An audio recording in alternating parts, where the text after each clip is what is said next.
விட்டு பிறகு என்னுடைய உரைக்குள்ளே செல்லலாம் என்று கருதுகிறேன். யாவரும் கேளீர் என்ற மாபெரும் இலக்கிய அமைப்பு நாமக்கல்லில் இருந்து இயங்கிக் கொண்டிருக்கிறது. அதனுடைய நிறுவன தலைவராக இருக்கின்ற போற்றுதலுக்குரிய நமது விடியல் குஹன் ஐயா அவர்கள் இன்று புதுமைப்பித்தனுடைய சிறுகதையில் குறித்த ஒரு நிகழ்வை முன்னெடுத்திருக்கிறார்கள்.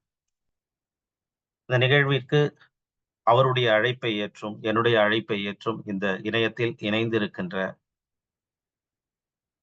என் நெஞ்சத்திற்கு இதயத்திற்கு நெருக்கமாக இருக்கின்ற என் அன்பு தோழமைகள், தமிழ் உறவுகள், கவி உறவுகள், இலக்கிய உறவுகள் அனைவரையும் நான் வருக வருக என்று வரவேற்று மகிழ்கிறேன்.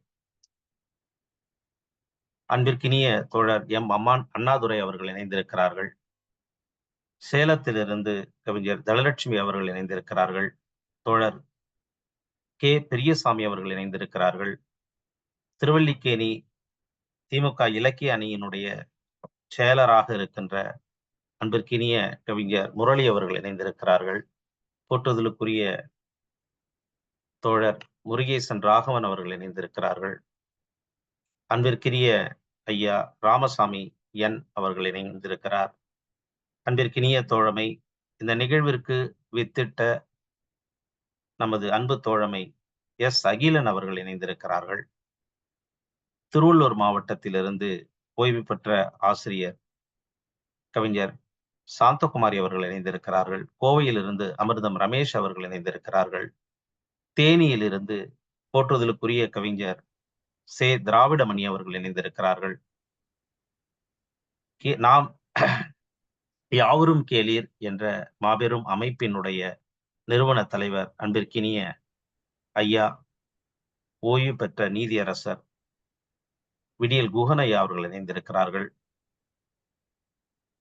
அன்பிற்குரிய கவிஞர் சென்னையிலிருந்து ஜெயா முருகன் அவர்கள் இணைந்திருக்கிறார்கள். அபுதாபியில் இருந்து அன்பிற்கினிய கவிஞர் ஜெனி வினோதா அவர்கள் இணைந்திருக்கிறார்கள். அன்பிற்கினிய தோழர் ரபி சுரேஷ் காந்தி அவர்கள் இணைந்திருக்கிறார்கள். உங்கள் அனைவருக்கும் என் இனிய மாலை வணக்கத்தை உரித்தாக்கிக் கொண்டு புதுமைப்பித்தன் குறித்த சில தகவல்களையும் அவர் சிறுகதை குறித்த ஒரு சிறு உரையையும் உங்களுக்கு ஒரு 25-30 நிமிடங்களில் ஆற்றி அமரலாம் என்று கருதுகிறேன். பிறகு நமது நிகழ்வில் கலந்து கொண்டிருக்கின்ற அன்பு தோழமைகள் தங்களுடைய கருத்துக்களை நீங்கள் வாசித்த புதுமைப்பித்தனுடைய கதைகள் குறித்த கலந்துரையாடலை ஓரிரு நிமிடங்களில் 2 நிமிடங்களில் நீங்கள் அது குறித்த புரிதலை பகிர்ந்து கொண்டால் எல்லோருக்குமான வாய்ப்பாக இருக்கும் என்று நான் கருதுகிறேன். அப்படித்தான் விடியல் குஹன் ஐயா அவர்கள் திட்டமிட்டிருக்கிறார்கள்.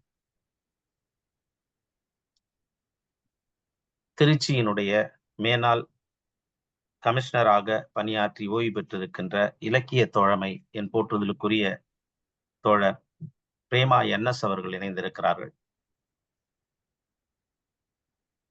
புதுமைப்பித்தனுடைய கதைகளை குறித்து பார்ப்பதற்கு முன்பாக புதுமைப்பித்தனை பற்றிய சில குறிப்புகளை நீங்கள் விக்கிபீடியாவில் தேடினால் கூட அதை நீங்கள் எடுத்துக்கொள்ளலாம். இருந்தாலும் சே விருதாச்சலம் என்கின்ற இயற்பெயர் கொண்ட புதுமைப்பித்தன் அவர்கள் மொத்தம் 98 கதைகள் தான் எழுதியிருக்கிறார். அந்த 98 கதைகளும் 98 விதமாக இருக்கும். அதுதான் அந்த இலக்கியவாதியின், ஒரு தமிழ் சிறுகதை ஆசிரியரின், ஒரு படைப்பாளரின் பெரும் புகழாக, பெரும் பேராக நான் கருதுகிறேன். 1906 பிறந்து 1948 மறைந்து விட்டார். அவருடைய வாழ்க்கை காலமானது வெறும் 42 வருடங்கள் தான். அவருடைய முதல் கதையானது 1933 வெளிவருகிறது. 33, 34 வெளிவருகிறது. அதிலிருந்து அவர் இலக்கிய உலகத்தில் எழுதியது 1933 1946 வரை தான் எழுதுகிறார். கிட்டத்தட்ட 12 வருடங்களில் 98 கதைகளையும், மொழிபெயர்ப்பு கட்டுரைகளையும், கவிதைகளையும் அவர் எழுதியிருக்கிறார். 3-4 பத்திரிகையில் அவர் பணியாற்றி இருக்கிறார். இந்த எழுத்தாளரனுடைய அந்த படைப்புகள் எவ்வளவு வீச்சும் எவ்வளவு தாக்கமும் இருந்திருக்கிறது என்பதனை சில இடங்களில் சில கதைகளின் மூலமாக சுட்டிக்காட்டிவிட்டு பெருவாரியாக நாம் கலந்துரையாடலுக்கு சென்று விடலாம் என்று நான் கருதுகிறேன். ஏனென்றால் இவருடைய கதைகளை நீங்கள் வாசிக்க வேண்டும். ஏன் புதுமைப்பித்தன் தமிழ் இலக்கிய உலகில் சிறுகதைகளின் பிதாமகராக கொண்டாடப்படுகிறார் என்பதற்கான காரணங்கள் பல இருக்கின்றன. மற்ற கதைகள் தோன்றுவதற்கு முன்பாக, எழுத்தாளர்கள் எழுதுவதற்கு முன்பாக ஒரு முன்னோடியாக புதுமைப்பித்தன் அவர்கள் இருக்கிறார். அப்படி என்ன புதுமைப்பித்தனுடைய கதைகளில் பெரிசாக இருந்து விட்டது என்று கேட்பவர்களுக்கான பதிலாக இந்த உரை இருக்கும் என்று நான் கருதுகிறேன். அவர் வாழ்ந்த காலகட்டம், அவர் எழுதிய காலகட்டம் 1933 1946 வரை 12 வருடங்கள் எழுதுகிறார். அந்த காலகட்டமானது எப்படிப்பட்ட காலகட்டம் என்பதனை நீங்கள் புரிந்து கொள்ள வேண்டும். இன்று இருக்கின்ற நகர வாழ்க்கை வேறு, அன்று இருந்த நகர வாழ்க்கை வேறு, அன்று இருந்த கால சூழல் வேறு. இப்படி இருக்கும் இந்த காலத்திலும் இன்னும் ஜாதிய கொடுமைகள், பெண்ணடிமைகள் எல்லோரும் தலைவிரித்து ஆடிக்கொண்டிருக்கிறது. அதனுடைய தாக்கம் இன்று வரை இருந்து கொண்டே இருக்கிறது. ஆனால் 1933 ஆண்டு 19ஆம் நூற்றாண்டிலிருந்து 20ஆம் நூற்றாண்டுடைய தொடக்கத்தில் இருந்து கொண்டிருக்கின்ற அந்த காலகட்டமானது அவ்வளவு இயல்பாக இல்லை. பெண்ணடிமைத்தனம் ஓங்கி இருந்த காலகட்டமாக, சாதியம் பெரியாரினுடைய சிந்தனைகள் எல்லாம் மேலோங்குவதற்கு முன்பாக, திராவிட கட்சிகள் எல்லாம் உருவாவதற்கு முன்பாக அந்த காலகட்டம் இருக்கிறது. ஏன் அதை சொல்ல வேண்டும் என்றால், அவர்கள்தான் இந்த சாதிய கொடுமைகளையும் பெண்ணடிமைத்தனத்தையும் வெகுவாக எடுத்து போராடினார்.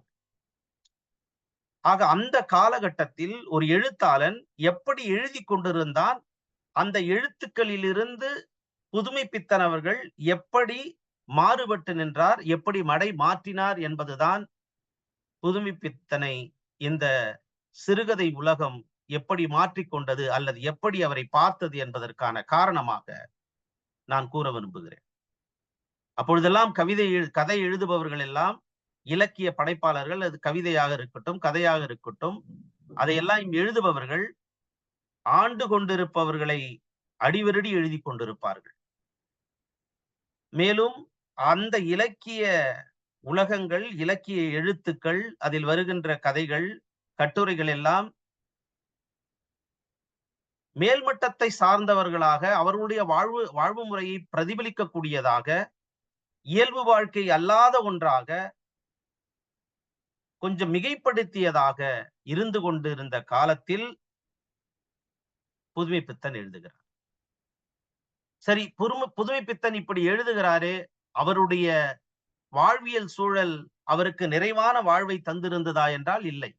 ஒரு வறுமையின் கொடுமையில் இருந்து கொண்டு மணிக்கொடி என்ற பத்திரிகையிலும் இன்னும் சில பத்திரிகைகளிலும் பணியாற்றி கொண்டு அதில் வருகின்ற சொற்ப வருமானத்தை வைத்துக் கொண்டு தன் வாழ்வை நடத்தி கொண்டிருந்தவர் தான் புதுமைப்பித்தன் அவர்கள்.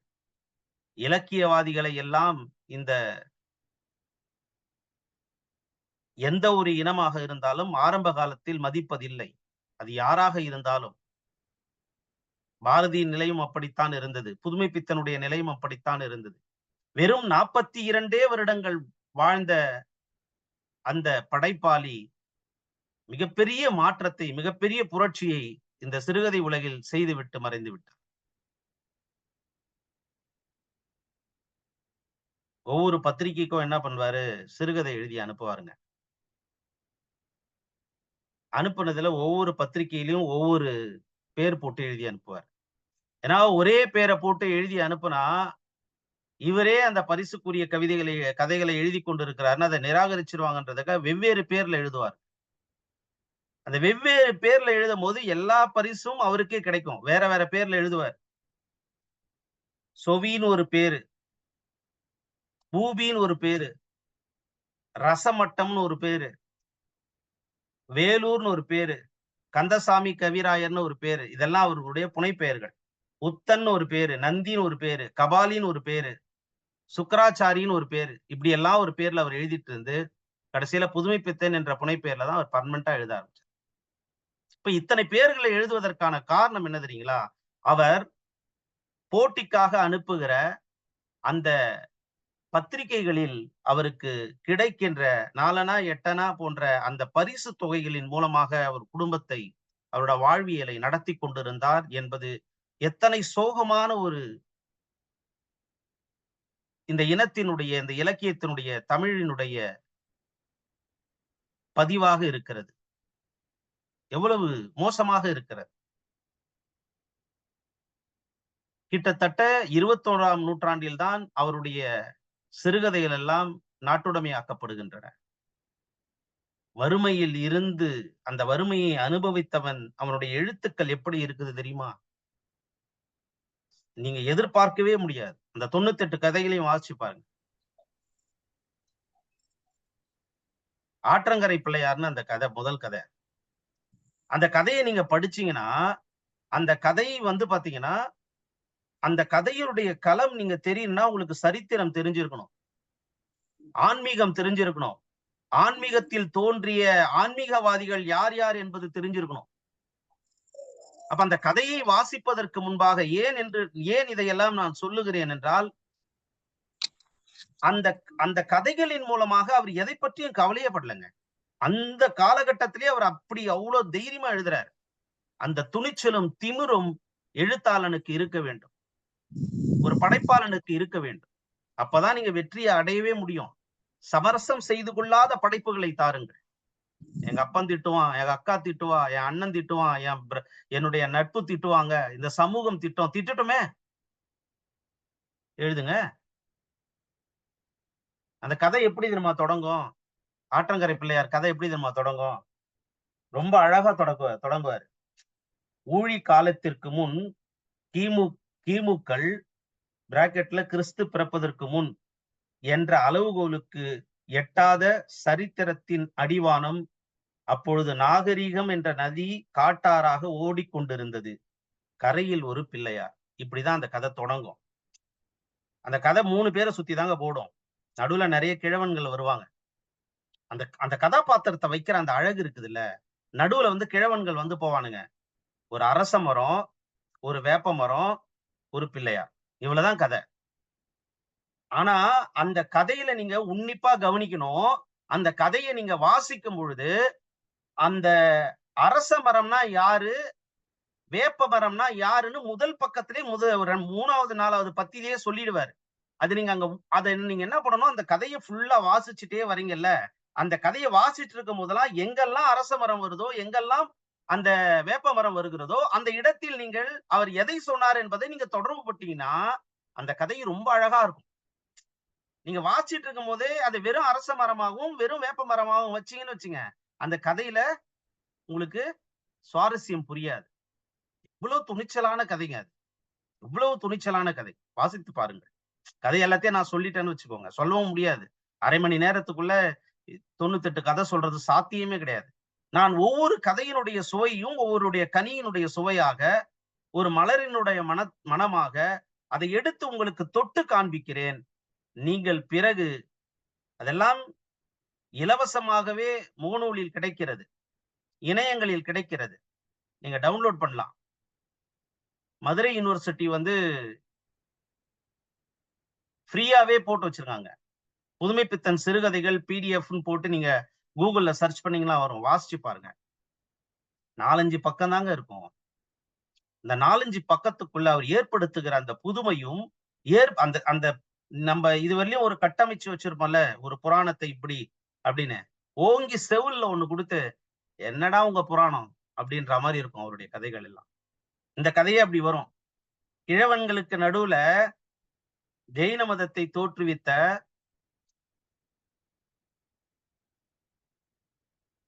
ஜெயினர் வருவார் உள்ள. புத்தன் உள்ள வருவான். ஆதிசங்கரர் உள்ள வருவார் இந்த கதைக்குள்ள. ராமானுஜர் வருவார் உள்ள இந்த கதைக்குள்ள. உன்னிப்பா கவனிக்கணும். அந்த 2 மரம் எது தெரியுங்களா? அரச மரம், வேப்ப மரம், அந்த பிள்ளையாரை சுத்தி இருக்கிற மரம். அவங்க வைக்கிற பீடம். அதுக்கெல்லாம் ஒரு விளக்கம் குடுத்திருப்பாரு. அந்த அந்த அதுதான் வந்து பாத்தீங்கன்னா, அந்த 2 அந்த என்னது சமய தர்மம் என்கின்ற அரச மரத்தையும், ராஜ தர்மம் என்கின்ற வேப்ப மரத்தையும், அதன் பிறகு அந்த ஆற்றங்கரை பிள்ளையார். இந்த 3 பேர சுத்தி தான் அந்த கதை நகரும். அந்த கதைய ரொம்ப அழகா எடுத்துட்டு வந்து முடிச்சிருப்பாரு. எப்படி முடிச்சிருப்பாருன்னா, சொல்லலாம். சரி, நீங்க எதுவும் படிங்க. இருந்தாலும் நான் சொல்றேன். ஏன்னா, அந்த கதை எப்படி முடிச்சிருப்பார்ன்னா, நீங்க சற்றும் எதிர்பார்க்கவே முடியாது. அந்த பிள்ளையாருக்கு ஒரு கனவு வரா மாரியும், அந்த கனவுல அவர் உயரமா, ரொம்ப பெருசா வளர்றா மாரியும் காமிச்சு அந்த கதைய முடிச்சிருப்பாரு. நீங்க அத ஒரு எப்படியும் அது ஒரு 3, 4 முறை அந்த கதைய வாசிக்கணும். முதல் முறை வாசிக்கும்போது ஒண்ணும் புரியாது. என்னடா இதெல்லாம் ஒரு கதை, இதெல்லாம் ஒரு ஒரு கதைன்னு எழுதியிருக்காரு. பாபு சசிதரன் வந்து இந்த கதைய வேற ரொம்ப சிலாகித்து பேசுறாரு. என்ன இருக்குது இந்த கதையில? அப்படிதான் தோணும். இந்த வானம் இருக்குல்ல, அதுவும் இரவு நேரத்து வானம் இருக்குல்ல, வானத்த நீங்க முதல்ல பார்த்தீங்கன்னு வச்சுக்கோங்க. இந்த திருவிளையாடல்ல தனுஷ் சொல்ற டயலாக் மாரி தான். "இங்கெல்லாம் பார்த்தா புடிக்காது, பாக்க தான் புடிக்கும்." அந்த மாரி இந்த கதையெல்லாம் படிச்சா புடிக்காது, படிக்க படிக்க தான் புடிக்கும். இப்ப அந்த வானம் இருக்குல்ல, அந்த வானத்த முதல்ல பார்த்தீங்கன்னா, கண்ணுக்கு தெரிகிற ஏதோ அப்படியே இருக்கிற மாரி தான் தெரியும். "அதுல என்ன ஒண்ணுமே இல்லையே!" அப்படின்னு தோணும். அந்த வானத்த நீங்க உத்து பார்த்தீங்கன்னு வச்சுக்கோங்க. பிறகு அந்த வானத்தில் சில நட்சத்திரங்கள் தெரியும். அதுக்கப்புறம் நீங்க உத்து பார்க்கும் பொழுது தான், மேகம் ஓடுறதெல்லாம் முதல்லயே தெரிஞ்சிருந்தாலும், அந்த மேக ஓட்டத்திற்குள்ளாக ஒரு உருவம் தெரியும். உருவகப்படுத்த முடியும். ஒரு கதையை, ஒரு கவிதையை, ஒரு ஓவியத்தை இப்படி அகக்கண் கொண்டு பார்க்க வேண்டும். புறக்கண்களால் பார்த்து, பார்த்து பிறகு அதை உள்வாங்கி அகக்கண் கொண்டு பார்க்கும் பொழுது, அது ஏற்படுத்துகிற அந்த பிரமிப்பும், அந்த வெளியும் நீங்கள் உணரும் பொழுது, அதனுடைய மகிழ்ச்சியை, அதனுடைய ஆனந்தத்தை நீங்கள் கொண்டாடுவீர்கள். அப்படிதாங்க அந்த கதைகளை வாசிக்கணும். இலக்கியம் மேலோட்டமா படிக்கிறது கிடையாதுங்க. முதல்ல படிக்கணுங்க.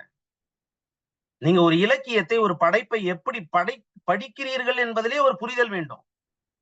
நான் ஒரு கதைய தானே சொன்னேன். இந்த கதைய படிக்கிறதிலேயே நீங்க எப்படி படிக்கிறீங்கன்றது இருக்குது. வாசிப்பு என்பது சும்மா வாசிக்கிறது கிடையாதுங்க. ஒரு புத்தகத்தை வாசிப்பது என்பது சும்மா வாசிப்பு கிடையாது. அதுக்கு நெறைய அதுக்கு நெறைய வித்தியாசங்கள் இருக்கிறது. ஒரு புத்தகத்தை நீங்கள் எப்படி வாசிக்கிறீர்கள்?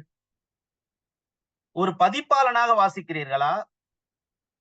ஒரு ஆசிரியராக வாசிக்கிறீர்களா? ஒரு விமர்சகராக வாசிக்கிறீர்களா? ஒரு படைப்பாளனாக வாசிக்கிறீர்களா? ஒரு எழுத்தாளனாக வாசிக்கிறீர்களா? ஒரு விரிவுரை ஆசிரியராக வாசிக்கிறீர்களா?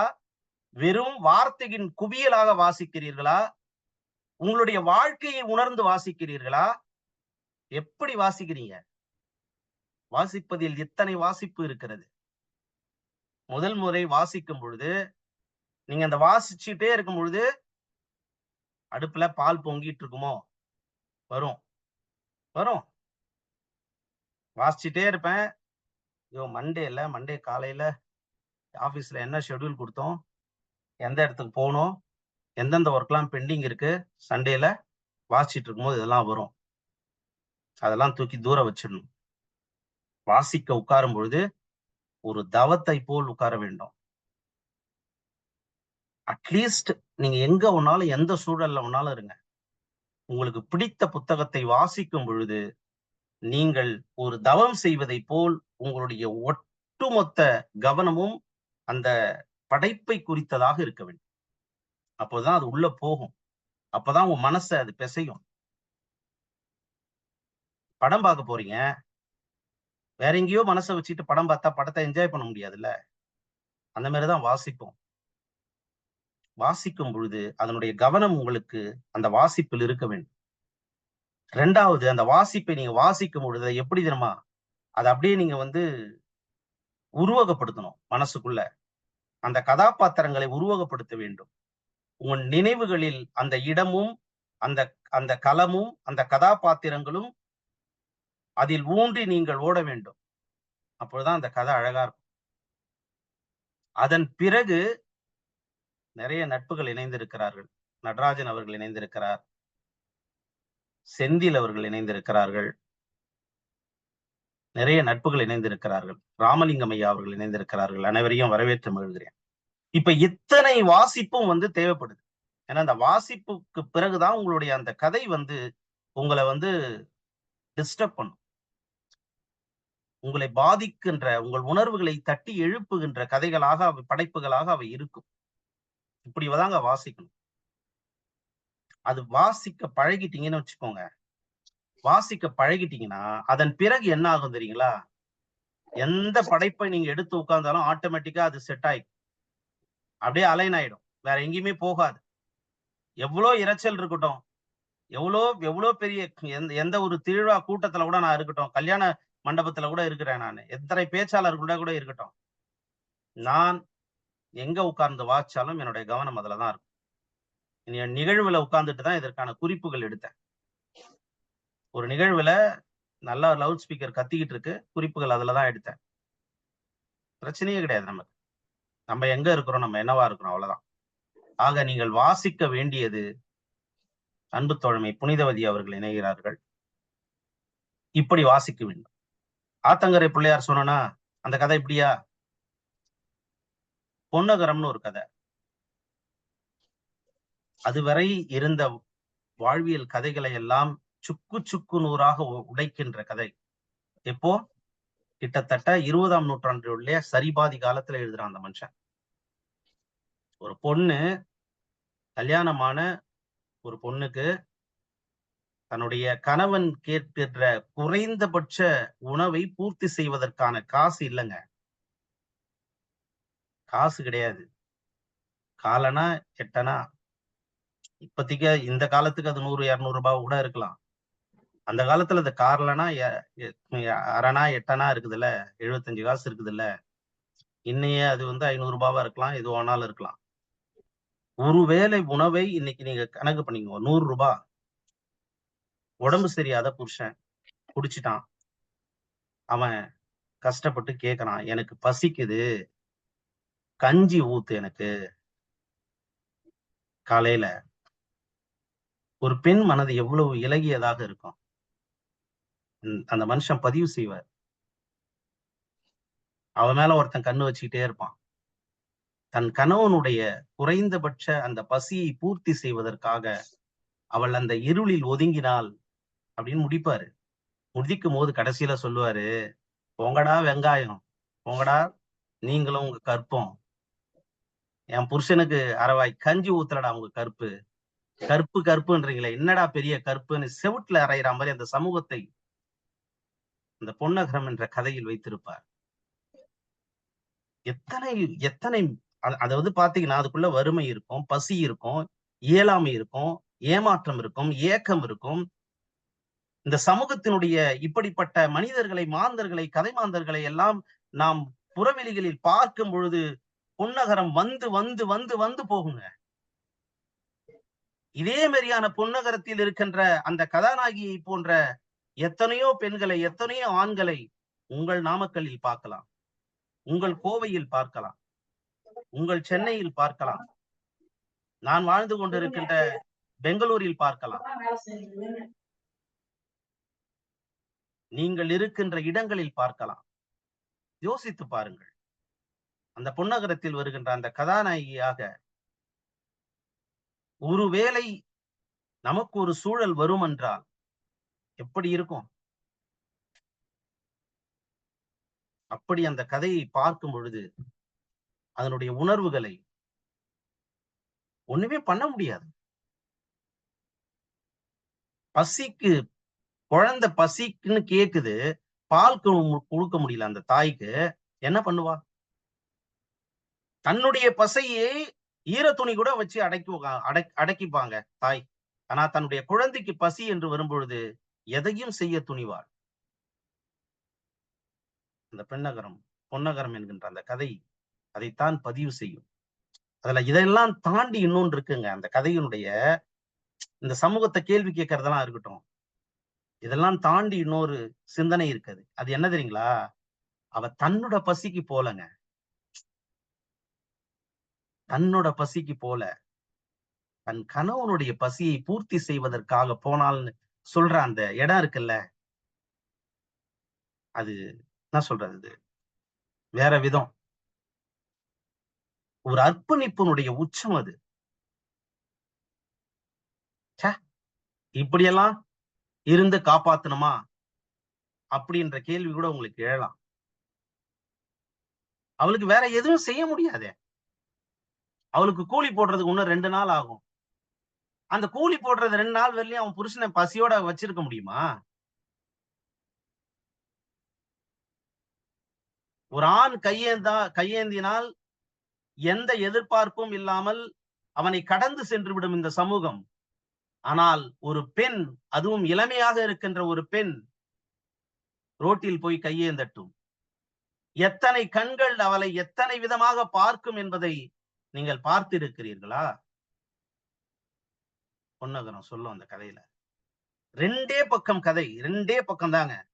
கதை எழுதுவதற்கு பக்கங்களும் வார்த்தைகளும் முக்கியமில்லை என்பதனை ஓங்கி உரைத்து சொல்லி இருப்பார் புதுமைப்பித்தன் அவர்கள் அந்த பொன்னகரம் என்கின்ற கதையில். சமூகத்தை படம் பிடித்து வெளிச்சம் போட்டு காட்டியிருப்பார். ரொம்ப கொஞ்ச காலம் தாங்க அவர் நகரத்துல வாழ்ந்தாரு. சென்னையில.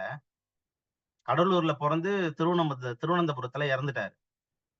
அவருடைய சூழல் வறுமையான சூழல். ஒரு படைப்பாளன் அந்த ஒரு கதாபாத்திரத்தை, ஒரு சம்பவத்தை உள்வாங்குகிற விதம் இருக்கிறது அல்லவா? நான் மறுபடியும் அதுதான் சொல்றேன். ஒரு சம்பவத்தை நீங்கள் உள்வாங்கும் பொழுது எந்த சமரசமும் செய்து கொள்ளாமல் உங்களுடைய படைப்புகளை தாருங்கள். அப்படியே ராவா இருக்கணும். அந்த ராவா இருக்கிறத யாராலும் டைஜஸ்ட் பண்ணிக்க முடியாது. சாப விமர்சனம் என்ற கதையில அவர் சொல்லுவாரு, நீங்க ராமாயணம் உங்களுக்கு ரொம்ப பிடிச்சதா இருந்து அதோடைய அனுதாபியா இருந்தீங்கன்னா எனக்கு அதை பத்திலாம் கவலையே கிடையாதுடான்பார். அகலிகை பத்தின கதை. அகலிகைக்கும் சீதாவுக்குமான சம்பாஷணை. அவங்க 2 பேருக்குமான உரையாடல். அடி வெளுத்து வாங்கியிருப்பான் மனுஷன். வெளுத்து வாங்கியிருப்பாரு. எப்போ? 1940கள்ல. எவ்வளவு எதிர்ப்பு வந்திருக்கும். இன்னைக்கும் விமர்சனம் பண்ணலாம். இன்னைக்கு என்ன யூடியூப், பேஸ்புக் மாதிரியான மீடியாக்கள் கிடையாது. இல்லைன்னா புதுமை பித்தனை இன்னைக்கு எழுதியிருந்தாருன்னா அந்த மாதிரி கதையன்னா நம்ம ஆளுங்க அதை வச்சு செஞ்சிருப்பாங்க அவரை. அதெல்லாம் ரெடியா இருக்காங்க ஆளுங்க. அதெல்லாம் இருக்காங்க. ஆனா அந்த காலகட்டத்திலேயே அவ்வளவு துணிச்சலா சாதி பேருக்கு பின்னாக போட்டுக் கொள்ளுகின்ற அந்த காலகட்டத்தில் என் அன்பு தாய்மார்கள், என் அக்காள்கள், என் தங்கைகள் மேலாடை அணியாத அந்த காலத்தில் தெருக்களில் கீழ் ஜாதியினர் செருப்பு போடாமல் கக்கத்தில் துணியை வைத்துக் கொண்டு நடக்கின்ற அந்த காலத்தில் எல்லோரும் சமமாக நகரத்தில் கூட இருக்க முடியாத அந்த காலத்தில் இப்படிப்பட்ட ஒரு கதையை எழுதுறார். எவ்வளவு துணிச்சல் வேணும். அட போங்கடா நீங்களும். சரி, ஒண்ணு தெரிஞ்சுக்கோங்களேன். எல்லாத்துக்கும் துணிஞ்சிட்டீங்கன்னு வச்சுங்க. இப்ப புதுமை பித்தனை போய் ஜெயில்ல போடுறாங்கன்னு வச்சுங்க, என்ன பண்ணுவீங்க நீங்க? சாவடிச்சிருவீங்களா? அந்த ஆளுகிட்ட ஒண்ணும் கிடையாதுங்க. இழப்பதற்கு என்று என்னிடம் எதுவும் இல்லை. நீங்கள் எதை என்னிடம் இருந்து பெற்று விடுவீர்கள்? அவமானப்படுவதற்கென்று என்னிடம் எதுவுமே இல்லை. எதை வைத்து என்னை அவமானப்படுத்தி விடுவீர்கள்? அதான அந்த புதுமை பித்தனுடைய கேள்வி. வளர்ந்து கொண்டிருக்கின்ற ஒரு எழுத்தாளன் துணிச்சலோடு எழுதுகிறான். அவன் பெரிய செல்வந்தன் கிடையாது. அவன் பெரிய பெரிய இமேஜ்ல எல்லாம் வாழல. அதனால எனக்கு ஒண்ணும் கிடையாதுடா, நான் எழுதுறது கதை. புடிச்சா வாசிங்க. ஜெயகாந்தன் சொன்ன மாதிரிதான். உன்னுடைய விருப்பத்துக்கெல்லாம் என்னால எழுத முடியாது. நான் எழுதுறது உனக்கு பிடிச்சிருந்தா கொண்டாடி படி, வேணான்னா தூக்கி போட்டு வேலையை பாடுறான்னுவார் ஜெயகாந்தன் அவர்கள். அதே மாதிரிதான் புதுமை பித்தனுடைய கதைகள். துணிச்சலும் சமரசம் செய்து கொள்ளாமல் இந்த சமூகத்தின் மீது கேள்விகளை எழுப்புகின்ற கதைகளை எழுதுங்கள் என் அன்பு படைப்பாளர்களே. அதுதான் அந்த பொன்னகரத்தோட கதை. சாப விமோசனம் இருக்குல்ல, ரொம்ப அழகான கதைங்க அது. ரொம்ப அழகான கதை. அதாவது அந்த ராமாயணத்தினுடைய ஒட்டுமொத்த அந்த பெண் அடிமையை சுக்குநூறா கேள்வி கணையால் அடிச்சு தோசம் பண்ணிருப்பாரு மனுஷன். அப்பாவியா அப்பாவே வந்து சீதை கேட்பா அகலிகை கிட்ட. அந்த டிரான்ஸ்பர்மேஷன் அந்த இடத்துல அந்த நடக்கிற அந்த உரையாடல் இருக்குல்ல, அதுல ஒரு வார்த்தைகள்ல ஒரு எழுத்துகள்ல மாற்றம் செய்வாருங்க. ஒரு எழுத்துல மாற்றம் செய்வாரு. கதைய வந்து நீங்க உன்னிப்பா கவனிச்சு படிக்கணும். அதுதான் மறுபடியும் சொல்றேன். இந்த கதைய நீங்க எப்படி வாசிக்கிறீங்க? ஏன்னா இவருடைய சில கதைகள நான் பலமுறை வாசிச்சிருக்கேன். எல்லா கதைகளும் வாசிக்கணும்ன்ற அவசியம் இல்ல. சில கதைகள் இந்த இந்த இது சாப விமோசனம் கதைகள்லாம் நான் பலமுறை வாசிச்சிருக்கேன். ஒவ்வொரு முறை வாசிக்கும்போதும் ஒவ்வொரு புது சிந்தனை தோணும். ஆமா இந்த வார்த்தை ஏன் இந்த மனுஷன் இங்க போட்டாரு? ஓ! இது அதுக்கானதா? அப்படின்னு தோணும். அதனால அந்த கதைகள நீங்க மீண்டும், மீண்டும் வாசிக்க வேண்டும். சில அந்த உரையாடல மட்டும் நான் சொல்றேன். கொஞ்சம் அது நீண்ட கதை மாரி தான் இருக்கும். ஆனா ரொம்ப அழகா நரேட் பண்ணியிருப்பாரு. அந்த சம்பாஷணை உங்களுக்கு அந்த அந்த உரையாடல சொல்றேன் பாருங்க. ரொம்ப அழகான உரையாடல். என்னன்னா, அ உங்களுக்கு அகலிகை கதை தெரியும்ல?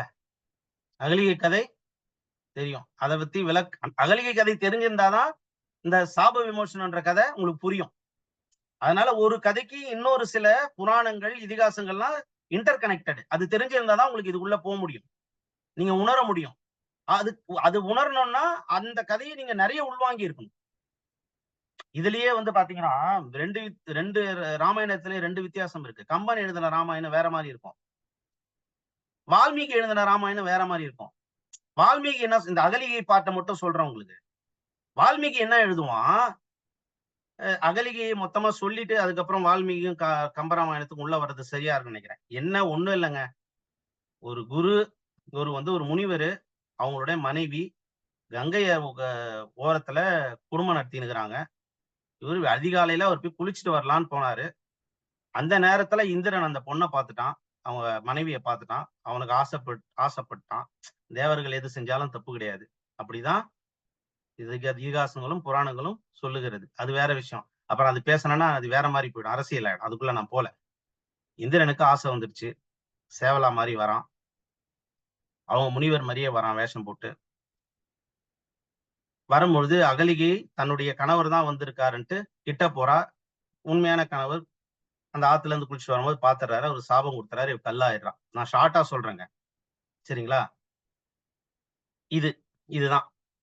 இப்போ இந்த சாப விமோசனத்துக்கு ஏன் அது வந்து ஆக்சுவலா பாத்தீங்கன்னா, அந்த பொண்ணுக்கு எந்த இதுவும் குடுத்திருக்க கூடாது. சாபமே குடுத்திருக்க கூடாது. அவன் மேல என்ன தப்பு? அதாவது அந்த கணவன் மாரியே ஒருத்தன பாக்குறா. அது கணவன் தான்னு. ஆனா இவனுங்க என்ன கேள்வி கேட்பாங்கன்னா, பத்தினி பொண்ணுக்கு தெரியாதா? அதெல்லாம் ஞான கண்ணு தெரியும். அது 3வது கண்ணு தெரியும், 6வது கண்ணு தெரியும்லாம் அவனுங்க சொல்லுவானுங்க. அதெல்லாம் வேணாம். இப்ப நான் வரேன் என் வீட்டுக்கு அப்படின்னா, என் மனைவிக்கு கணவர் வந்திருக்காருன்னு தானே தெரியும். அதே மாரி அச்சசல்ல தானே வரான் இந்திரன். அப்ப அவளுக்கு என்ன தெரியும்? தன் கணவன் வராருன்னு தானே தெரியும். அப்ப அது எப்படி தப்பாகும்? அப்படி இருக்கும்பொழுது முதல் சாபத்த யாரு குடுறாங்கன்னா, அவள கல்லாக்கிறாங்க. அதுவே தப்பு. அந்த முனிவர் பண்ணது. அது வேற விஷயம். அதுக்கு தனியா ஒரு பட்டிமன்றம் வச்சுப்போம். அத விட்டுருங்க.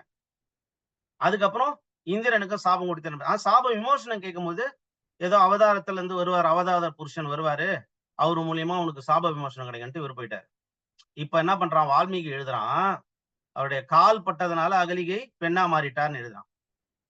அவருடைய ராமாயணத்துல. ஆனா கம்பர் எழுதும்போது என்ன பண்றாரு?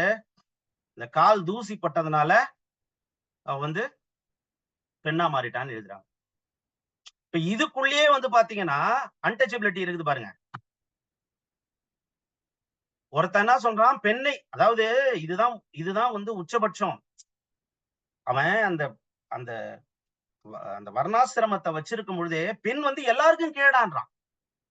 அது எவ்வளவு கொடுமையா இருக்கு. இதெல்லாம் இதெல்லாம் இந்த இலக்கியத்துல பேச வேண்டியதா இருக்கு. காரணம் இந்த கதை அதை எடுத்துக் குடுக்கிறது. ஏன்னா பெண் யார் என்பதனை நீங்கள் புரிந்து கொள்ள வேண்டும். இந்த சமூகம் எப்படி வைத்திருந்தது என்பதை புரிந்து கொள்ள வேண்டும். என் அன்பு சகோதரிகளை, என் அன்பு தாய்மார்களை எப்படி இந்த சமூகம் வைத்திருந்தது, இந்த புராணங்கள் எப்படி சித்தரித்திருந்தது என்பதை நீங்கள் உணர்ந்து கொள்ள வேண்டும். அதற்காக நான் இதை சொல்லுகிறேன்.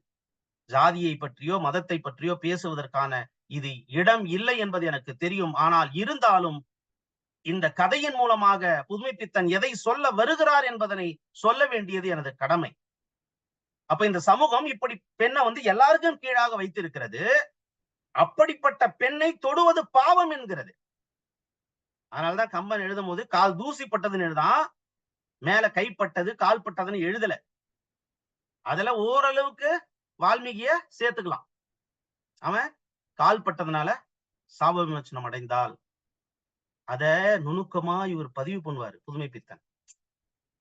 நீங்க அந்த கதையை மறுபடியும் போய் வாசிங்க. சாப விமோசனம் கதையை வாசிங்கன்னா கால் தூசின்னு தான் எழுதுவார். அப்ப அந்த கால் தூசினா உங்களுக்கு ராமாயணம் தெரிஞ்சிருக்கணும். அந்த ராமாயணத்திலே யார் எழுதிய ராமாயணம்ன்றது தெரிஞ்சிருக்கணும். அதுதான் முக்கியம். இந்த இடங்களை நீங்கள் வாசித்து புரிந்து கொள்ள வேண்டும் என்றால் இலக்கியத்தை, புராணங்களை முழுமையாக படித்திருக்க வேண்டும். படிக்கலன்னா கேட்கணும். தெரிஞ்சவங்களாண்ட கேட்கணும். எனக்கெல்லாம் இது யாரும் சொல்லிலாம் கொடுக்கலங்க. இப்ப இத உள்வாங்கும் பொழுது எனக்கு சில சந்தேகங்கள் வரும் பொழுது நான் மற்ற நூல்களை தேடி போகிறேன். இந்த உலகத்துல அதாவது தமிழ்நாட்டுல பிறந்த பெண்கள் எல்லோரும் படிக்க வேண்டிய ஒரு புத்தகம் இருக்குது. தந்தை பெரியார் எழுதிய பெண் ஏன் அடிமையானால். கண்டிப்பா படிக்கணும். நீங்க யார், எப்படிப்பட்டவர்கள், எங்கிருந்து வந்திருக்கிறீர்கள் என்று பெண்கள் உணர வேண்டும் என்றால் பெண் ஏன் அடிமையானால் என்று படிக்க வேண்டும். அழகா நரேட் பண்ணியிருப்பார். அந்த புத்தகத்தை படிச்சு பாருங்க. அண்மையில கூட ஜெனி வினோதா அவர்கள் கடந்த வாரம் நடத்திய நூல் உலாவில் அதை குறித்து பேசினார்கள். 2 வாரத்துக்கு முன்னாடிதான் எங்க அம்மாவுக்கு அந்த புத்தகத்தை படிக்க சொல்லி கொடுத்துட்டு வந்தேன். அம்மா எப்போ ஓய்வா இருக்கோ அந்த நேரங்கள்ல இதை படிங்கம்மா அப்படின்னு எங்க அம்மாவுக்கு அந்த புத்தகத்தை கொடுத்தேன். ஏன்னா இப்பதான் கொஞ்சம் கொஞ்சமா உங்களுக்கு அந்த சிந்தனைகள்ல அவங்களை கொஞ்சம் கொஞ்சமா இழுத்துட்டு வரேன். ஏன்னா அவங்க பயங்கரமான ஆன்மீகவாதி. அவங்களே என்ன கேட்பாங்க, டேய் உங்களுக்கு எல்லாம் நான் இதெல்லாம் சொல்லியே தெரியல, எப்படிடா நீ இப்படி போயிட்ட அப்படின்னு என்னன்னு சில நேரங்கள் எங்க அம்மா கேட்பாங்க. ஏன்னா எந்த சிந்தனையும் எனக்கு யாரும் விதைக்கலைங்க. எல்லாத்தையும் கொடுத்தது இந்த புக்கு தான். எங்க அப்பா போய் பெரியார் புக்கை படி, மார்க்ஸ போய் படி, அம்பேத்கரை போய் படி, இல்ல லெனினை படி, இல்ல சேகுவாராவை படி, இல்ல மாசேவை படி, யாரும் சொல்ல. படிப்பு என்பது, வாசிப்பு என்பது நீரோட்டம் மாதிரி ஓடிக்கிட்டே இருக்கும். உன்னை தாண்டி இன்னொன்னு, இன்னொன்னை தாண்டி இன்னொன்னு. ஒரு புத்தகம், நல்ல புத்தகம் எந்த புத்தகம் தெரியுங்களா? ஒரு புத்தகத்தை நீங்க வாசிக்கலாம், அந்த புத்தகம் 10 புத்தகத்தை தெரிந்தும் தெரியாமலும் மறைமுகமாகவோ நேரடியாகவோ பரிந்துரைக்க வேண்டும். அப்போதுதான் அந்த புத்தகம் சிறந்த புத்தகம், ஒரு படைப்பு சிறந்த படைப்பு. இந்த படைப்பு, சாப விமோசனம் படைப்பு பரிந்துரைக்கிறது. எப்படி? கால் தூசு பட்டதனால சாப விமோசனம் அகலிக்கு கிடைத்தது என்று சொல்லும் பொழுது யார் எழுதினது கால் தூசு? எந்த ராமாயணத்துல அப்படி சொல்லி இருக்கு? சரி வாயம் போய் பார்க்கலாம். ராஜாஜி எழுதின ராமாயணத்துல என்ன எழுதியிருக்காருன்னு பார்க்கலாம். சரி பெரியார் ராமாயணத்தை பத்தி அவரு கிழின்னு கிழிச்சிருக்காரு, அவர் என்ன சொல்லி இருக்கிறார் பார்க்கலாம், வாசிக்கலாம், வாசி பாருங்க. இந்தியாவில் 7 ராமாயணங்கள் இருக்கின்றன. வரலாறு தெரியுமா உங்களுக்கு? சமயம் சார்ந்த ராமாயணத்தை இவர்கள் முன்னிலைப்படுத்திக் கொண்டே இருக்கிறார்கள். 7 ராமாயணம் எழுதப்பட்டு இருக்கிறது. எதிர் வெளியீடுன்னு நினைக்கிறேன். ராமாயணத்தை பத்தின ஒரு சூப்பரான புத்தகம். மைசூர்ல இருக்காரு என் அன்பு தோழர், அவர் எழுதின புத்தகம். சட்டன் பேர் ஞாபகம் வரமாட்டேது அவர் பேரு. நான் அப்புறமா உங்களுக்கு பார்த்து கூட சொல்றேன். வேணும்னா எனக்கு தொடர்பு கொள்ளுங்க தனியா. அந்த புத்தகத்தை வாசித்து பாருங்கள். ராமாயணம் குறித்த புரிதல் உங்களுக்கு சிறப்பாக ஏற்படும். அருமையான புத்தகம். இப்போ அந்த கதைக்கு உள்ள வருவோம். இவ்வளவு தகவல்கள் சொல்ல வேண்டியது இருக்குதுங்க அந்த ஒரு சிறுகதைக்குள்ள. இந்த அந்த 2 பேருக்கும் உரையாடல் நடக்குது இல்ல, அந்த உரையாடல் எப்படி தொடங்குதுன்னா, இப்போ சீதை அகலிகை கிட்ட சொல்றா, உனக்கு தெரியுமா என்ன ராவணன் கிட்ட இருந்து தான் மீட்ணும்ட்டாரு ராமன். ஆமா, அங்க பட்ட துன்பம்லாம் போயிடும் நினைச்சு என்ன இங்க கூட்டிட்டு வந்துட்டாரு. அதுக்கப்புறம் ஆனா என்ன பண்ணாரு தெரியுமா? அக்கினியில இறங்க சொன்னார்ப்பா. அக்கினியில இறங்க சொன்னார். எதுக்கு? அப்பதான் நான் உத்தமின்னு ஊருக்கெல்லாம் தெரியுமா? ஏன் தெரியணும்? ஏன் அவர் உள்ளத்துக்கு தெரிஞ்சா போதாதம்மா? ஊரு நம்பணுமா? எழுதுறாரு இவரு. இவங்க 2 பேருக்கும் உரையாடல். அதுல பாருங்க, அக்கினி பிரவேசத்தை சொன்னால் ராவணன் தூக்கி சென்றது துன்பம், மீட்பு எல்லாவற்றையும் துன்பக்கரை படியாமல் சொன்னால் சீதை. ராமருடன் சேர்ந்து விட்ட பிறகு துன்பத்திற்கு அவளிடம் இடம் ஏது? அக்னி பிரவேசத்தை சொன்னால் அகலிகை துடித்து விட்டாள். அதுக்கு அடுத்து வர 4-5 வரிகளை பாருங்களேன். அவர் கேட்டாரா, நீ ஏன் செய்தாய் என்று கேட்டாள். அகலிகை கேட்கிறா. அவர் கேட்டாரா, நீ ஏன் செய்தாய் என்று கேட்டாள். அவர் கேட்டார், நான் செய்தேன் என்றால் சீதை அமைதியாக. அதுக்கு அடுத்ததுதான் புதுமை பித்தன் நிக்கிறார். அவன் கேட்டானான்னு வைப்பார். மரியாதை இறங்கிடுச்சு ராமனுக்கு. சடால்னு இறக்குறார். மேல தூக்குனவரு அவர் கேட்டாரான்னு அதுக்கு முன்னாடி வரி, அதுக்கு அடுத்த வரி அவர் கேட்டார் நான் செய்தேன்னு சொன்னதுக்கு அடுத்தது புதுமை பித்தன் வைக்கிற. அவன் கேட்டானா உரிமையில. ராமனோட பெரிய ராமன். தன் மனைவியை நம்பாதவன் எப்படி ஒரு ராமனாக இருக்க முடியும்? அதானே இந்த கேள்வியினுடைய புரிதல். நீ என்னடா பெரிய அவதாரமா இருக்கலாம், நீ கடவுளா இரு, உன் பொண்டாட்டியே நீ நம்பாதவன் தானே. அதான அந்த கேள்வியுடைய சாராம்சம். எழுதுகிறார் புதுமை பித்தன். அவன் கேட்டானா. கடைசியில என்ன ஆகும் தெரியுங்களா? உங்க புராணங்கள்ல அகலிகைக்கு நீங்க சாப விமோச்சனம் கிடைச்சதா சொன்னீங்கல்ல. கால் தூசு பட்டோ கால் பட்டோ ஏதோ பட்டு அவள் சாப விமோச்சனம் அடைந்ததாக சொன்னீங்கல்ல. பாவ விமோசனம் கிடைக்காமல் மீண்டும் அகலிகை சாபமாகி போனால், மீண்டும் கல்லாகி போனால் இந்த கதை முடியுங்க. எவ்வளவு அழுத்தத்தை அந்த புராணத்தை உள்வாங்கி கோபமும் கொப்பளிப்பும் இந்த பெண்ணடிமைத்தனத்தை குறித்த எத்தனை புழுக்கமும் அழுத்தமும் அவருக்கு இருந்திருந்தால் செவிட்டில் அறைவது போல இந்த கதையை அவர் வைத்திருப்பார். பல விமர்சனங்கள் இந்த கதைக்கு உண்டு. இப்படிதான் இருக்கும் அந்த கதை. இந்த கதையை இப்படிதான் நீங்க வாசிக்கணும். அந்த ஒரு வார்த்தை இருக்குல்ல, அவர் அதிலிருந்து அவன் மாறுதுல்ல, அந்த அளவுக்கு நுணுக்கமா அந்த கதையை நீங்க வாசிக்கணும். அது ஒரு வாசிப்புல வராது. 2-3 முறை வாசிக்கணும். ஏன் அதனால நான் என்ன பண்ணேன், சரி இது அரசு பதிப்பிச்சது, ஒருவேளை இவர் எழுத்து பிழையா கூட அவனுக்கு பதிலா அவர்னு போட்டிருப்பாரோ சரின்னு காலச்சுவடுகள் புதுமை பித்தனுடைய சிறுகதைகள் தொகுப்பு என்கிட்ட இருக்கு. அதை எடுத்தும் பார்த்தேன். அதுலயும் அவர்ல இருந்து அவன் தான் இருக்குது. அதுக்கப்புறம் வேற ஒரு பதிப்பகம் இருக்கு. 3 பதிப்பகம் 4 பதிப்பகம் எழுதின என்கிட்ட புதுமை பித்தன் இருக்கு. ஆனா சில நேரங்கள்ல இந்த மாதிரியான சிக்கல்கள் வரும்ன்றதுக்காக நான் ரெஃபர் பண்ணுவேன். எல்லாத்துலயும் ஒரே மாதிரிதான் இருக்கு. மரியாதைலாம் கொடுக்கல ராமனுக்கு. நீ என்னடா போடா, உன் பொண்டாட்டிய நம்பாதவன், உனக்கு என்ன மரியாதைன்ட்டார் புதுமை பித்தன். அதே மாதிரி அந்த கடவுளும் கந்தசாமியும் கதை இருக்கு பாருங்க, சூப்பரா இருக்கும் அந்த கதை. செம்மையா இருக்கும். நீங்க வாட்சி பாருங்களேன், நீங்களே சிரிப்பீங்க. ஒண்ணும் இல்லைங்க, கடவுள் வழி கேட்டுன்னு வருவாரு. கந்தசாமி பிள்ளை அவரை கூட்டுன்னு போவாரு. அத ரோட்ல போகும்போது பசங்க விளையாடிட்டு இருப்பாங்க. இது யாரு, உங்க பிள்ளைங்களான்னு கேட்பாரு. ஒரு நமட்டு சிரிப்போட சிரிப்பாரு. அது நீங்க அந்த மாதிரி கதையை நீங்க உருவப்படுத்தி நீங்க உள்வாங்கிக்கணும். அப்போ அவன் பார்த்து, ஆமாமா நீங்க எதுவும் கேட்டுறாதீங்கன்னு கந்தசாமி பிள்ளை. இதுல நீங்க உங்களுக்கு சிவபுராணம் புரிஞ்சிருக்கணும். அங்க வைக்கிறாரு பாருங்க சிவபுராணத்தை. ஏன் சொல்லுங்க பாக்கலாம். ஆமாமா நீங்க எதுவும் கேட்டுறாதீங்கன்னு ஏன் சொல்றாரு தெரியுமா? சிவன் என்ன பண்ணாரு? பிள்ளைக்கறி கேட்டாரா? நீயும் சாமியா தான்டா வந்திருக்க, ஆனா மனித ரூபத்துல வந்திருக்க, எங்க வீட்டுக்கு வரன்ட்டு நீயும் பிள்ளைக்கறி கேட்டுறாதரா அப்படின்னு நெக்கல் அடிச்சிருப்பாரு. நீயும் பார்வதியும் சேர்ந்து எதனா ஒரு வேலைக்கு போங்கடான்னு. அந்த வேலையுடைய தாக்கம் புரியாம மறுபடியும் கடவுளு கிளம்பிட்டாரு அப்படின்னு தான் அந்த கதை முடியும். ரொம்ப நல்லா இருக்கும். வாசி பாருங்க, என்ஜாய் பண்ணுங்க. அந்த கதைகள்லாம் வாசிக்க வாசிக்க ஒரு சைடுல என்ன ஆவீங்கன்னா, நீங்க இலக்கியத்தை என்ஜாய் பண்ணுவீங்க. இன்னொரு சைடுல படைப்பாளரா நீங்க இருந்தீங்கன்னா படைப்பை பத்திய புரிதல் வரும். கதையை ஒரே மாதிரி எழுதாதீங்க. ஒரே மாதிரி எழுதவே எழுதாதீங்க. நடந்ததை நடந்ததாக சொல்லுவதற்கு எழுத்தாளன் தேவையில்லை. அப்போ வேறு விதமாக சொல்ல வேண்டும். 2வது, அந்த கதை வந்து உரையாடலாக இருக்கக்கூடாது.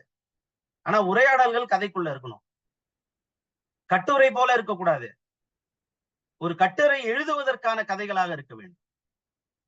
அப்ப அந்த மாதிரி நீங்க உள்வாங்கும் இந்த கதைகள். நிறைய கதைகளை சொல்லிட்டே போலாம். இன்னொரு ஒரே ஒரு கதையோட முடிச்சிடறேங்க நானு. என்னோட பேச்சை முடிச்சிடலாம். ஆனா நிறைய டைம் ஆயிட்டே இருக்கு.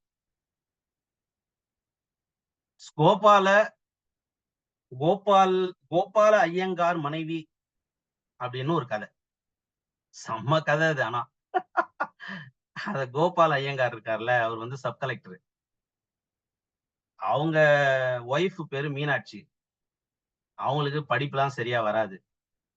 வீட்டு வேலை செய்யறவங்க.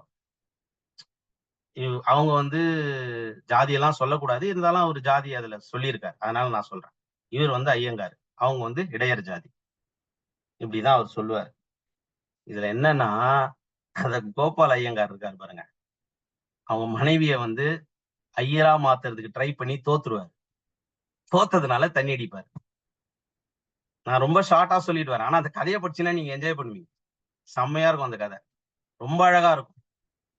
அப்படியே நீங்க என்ன பண்ணலாம், இப்படிலாம் கூட ஒரு எப்போ 1940ல கிட்டத்தட்ட 100 வருஷத்துக்கு முன்னாடி ஒரு மனுஷன் இப்படியெல்லாம் கதை எழுதியிருப்பானா? கொந்தளிச்சிருக்க மாட்டாங்க அந்த காலத்துல. 2 சமூகத்தை சார்ந்தவர்களும். எவ்வளவு எதிர்ப்பு வந்திருக்கும். எவ்வளவு பகிரங்கமா எழுத முடியுமா? எழுதியிருக்கான் பாருங்க மனுஷன். 2 பேரும் உட்கார்ந்து தண்ணி அடிப்பாங்க. அவங்க மனைவியும் கணவனும் 2 பேரும் உட்கார்ந்து தண்ணி அடிப்பாங்க. கடைசியில அவரு சொல்லுவாரு, அந்த மீனாட்சி உன் மனைவி வந்து ஐயங்காரா மாறிட்டா. இவர் கோபால ஐயங்கார் வந்து இடையரா மாறிட்டாருன்னு அந்த கதை முடியும். ஆனா அந்த கதையை வாசிச்சு பாருங்க. ஏ கிளாஸ் கதைங்க அது. ஏ கிளாஸ் கதை. இந்த மாதிரி நிறைய டிரான்ஸ்பர்மேஷன்ஸ் உள்ள கதைகள் வந்து புதுமை பித்தன்ல 98 கதைகள் இருக்கும். 98 கதைகளும் வந்து ஒன்னோடு ஒண்ணு தொடர்பு இல்லாமல் இருக்கும். வெவ்வேறு கதைகளும், வெவ்வேறு கதைபாந்தர்கள், வெவ்வேறு உணர்வுகள், காதல், தோல்வி, சோகம், பசி, கோபம், அழுகை, கண்ணீர், கேலி, நவ ரசங்களையும் 98 கதைகள்ல மனுஷன் கொடுத்திருப்பார். இந்த கோபால ஐயங்காரின் மனைவிய கதையும் பத்தி மட்டுமே பேசணும், அது தனியா பேசலாம். அது ரொம்ப சிறப்பா இருக்கும். அதுக்குள்ள இந்த சமூகத்தை எப்படி கேலி கூத்தாக்கி இருப்பாரு, இதெல்லாம் இருக்கும். நிறைய இருக்கு. பேசிக்கிட்டே போலாம். இப்ப நான் சொன்ன இந்த கதைகளுக்குள்ள எதனா கனெக்டிவிட்டி இருக்கா பாத்தீங்களா? ஒவ்வொன்னு வெவ்வேறு கதைகளும். இப்ப இயல்பான கதைகளும் சிலலாம் இருக்கு. முதல்ல ஆற்றங்கரை பிள்ளையார்ல ஆரம்பிச்சு ஒரு 5 கதைகளை சொல்லியிருக்கேன். அந்த 5 கதைகளுக்குள்ளாக எப்படிப்பட்ட மாறுபட்ட சிந்தனைகளை, மாறுபட்ட மனநிலையை, மாறுபட்ட கதைகளத்தை, மாறுபட்ட கதை மாந்தர்களை வெவ்வேறு இடங்களில் இதெல்லாம் உள்வாங்கி இருக்காரு பாருங்க. அந்த உள்வாங்கினதை வேற மாதிரி டெலிவரி கொடுத்திருக்காரு பாருங்க. அதுதான் காலத்திற்கும் புதுமை பித்தன் அவர்களை இன்றும் கதைகளின் பிதாமகராக, படைப்பாளிகளின் உச்சபட்ச உயர்ந்தவராக கொண்டாடுவதற்கு காரணமாக இருக்கிறது. நீ யாரா ஒன்னாலும் இரு. நான் வாழ்கின்ற காலம் எந்த காலமாக இருக்கட்டும், இந்த சமூகம் எதை சார்ந்ததாக இருக்கட்டும், எப்படிப்பட்டதாக இருக்கட்டும், எனக்கு என் படைப்புகளை குறித்துத்தான் கவலையை தவிர நீங்க வேற எதுக்கும் எதை பத்தியும் எனக்கு கவலையே கிடையாதுங்க என்று வாழ்ந்து எழுதி மறைந்தவர் வெறும் 42 வயசுல. எனக்கெல்லாம் அசிங்கமா இருக்கு. என்னடா இது 42 வயசுல இந்த மனுஷனால 98 கதைகளை, அதுவும் புரட்சிகரமான கதைகளை எழுத முடியும்னா நம்ம எல்லாம் என்னத்த பண்ணிட்டோம் அப்படின்ற ஒரு கேள்விக்குறி நம்மை துரத்துகின்ற அளவிற்கு மிக சிறப்பான கதைகளை படைத்திருக்கிறார் புதுமை பித்தன் அவர்கள். ஏதோ ஒரு கைப்பிடி எடுத்து ஒரு குவளையில், அந்த குவளையில் கூட ஒரு அரை டம்ளர் தண்ணியை மட்டுமே அந்த கதைகளை மொண்டு உங்களுக்கு கொடுத்திருக்கிறேன். மீதி கதைகளை நீங்கள் படித்து புரிந்து கொள்ளுங்கள். பைக்ல போறதா பஸ்ல போறதா? நீங்க பிளைட்ல கூட போலாம் சார்.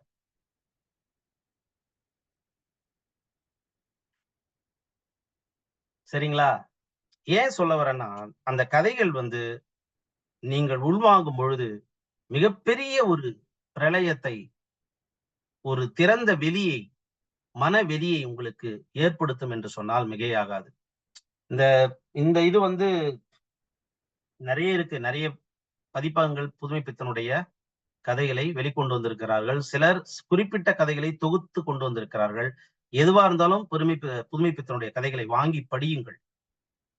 படிக்கும் பொழுது நிச்சயமாக உங்களுக்கு புரிதல் ஏற்படும்.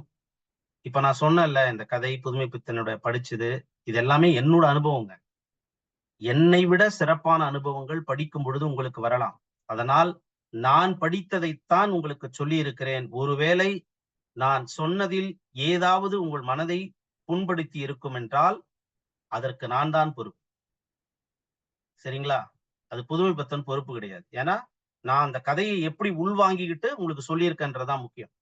அதனால நீங்க படிக்கும் பொழுது இதை விட அழகாக கூட உங்களுக்கு புரிதல் வரலாம். ஆனால் நிச்சயம் புதுமைப்பித்தன் கதைகள் உங்களை ஏமாற்றாது. வாங்கி படியுங்கள் என்று சொல்லி ஒரு அற்புதமான வாய்ப்பு தந்த என் பேரன்பு தோழமை, என் போற்றுதலுக்குரிய ஐயா விடியல் குகன் ஐயா அவர்களுக்கும், அவருடைய யாவரும் கேளீர் இலக்கிய மையத்திற்கும் என் சிறந்தாழ்ந்த நன்றியை சொல்லி இத்தோடு என்னுடைய உரையை நிறைவு செய்கிறேன். நன்றி, வணக்கம். உங்களுக்கு ஏதாவது கேள்விகள் இருந்தால் என்னிடம் கேட்கலாம்.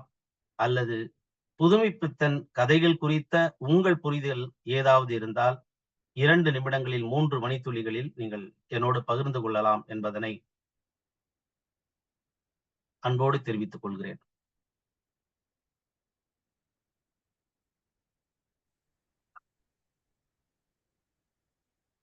யாருன்னா பேசணும்னு நினைச்சீங்கன்னா கை உயர்த்தலாங்க. கீழே அந்த 3 டாட்ல ரியாக்ஷன் ஒரு இடம் இருக்கும். அந்த ரியாக்ஷன்ல போனீங்கன்னா கை உயர்த்துறதுக்கான ஒரு வாய்ப்பு இருக்கும். இப்ப நான் கை உயர்த்துறேன் பாருங்க. ரைஸ் ஹேண்ட்ன்னு இருக்கும். நான் ரைஸ் பண்ணியிருக்கேன் பாருங்க. அந்த மாதிரி நீங்க ரைஸ் பண்ணலாம். ஒருவேளை அது உங்களுக்கு சிரமமா இருந்ததுன்னா உங்க வீடியோ ஆன் பண்ணி கையை உயர்த்துங்க. நான் கூப்பிடுறேன். நான் இங்க கேலரி வியூல போட்டிருக்கேன். யாருக்காவது ஏதாவது கேள்விகள் இருந்தால் கேட்கலாம், அல்லது கருத்துக்கள் இருந்தால் பகிர்ந்து கொள்ளலாம். என் அன்பு தோழமைகள் பலரும் கருத்து தெரிவித்திருக்கிறார்கள்.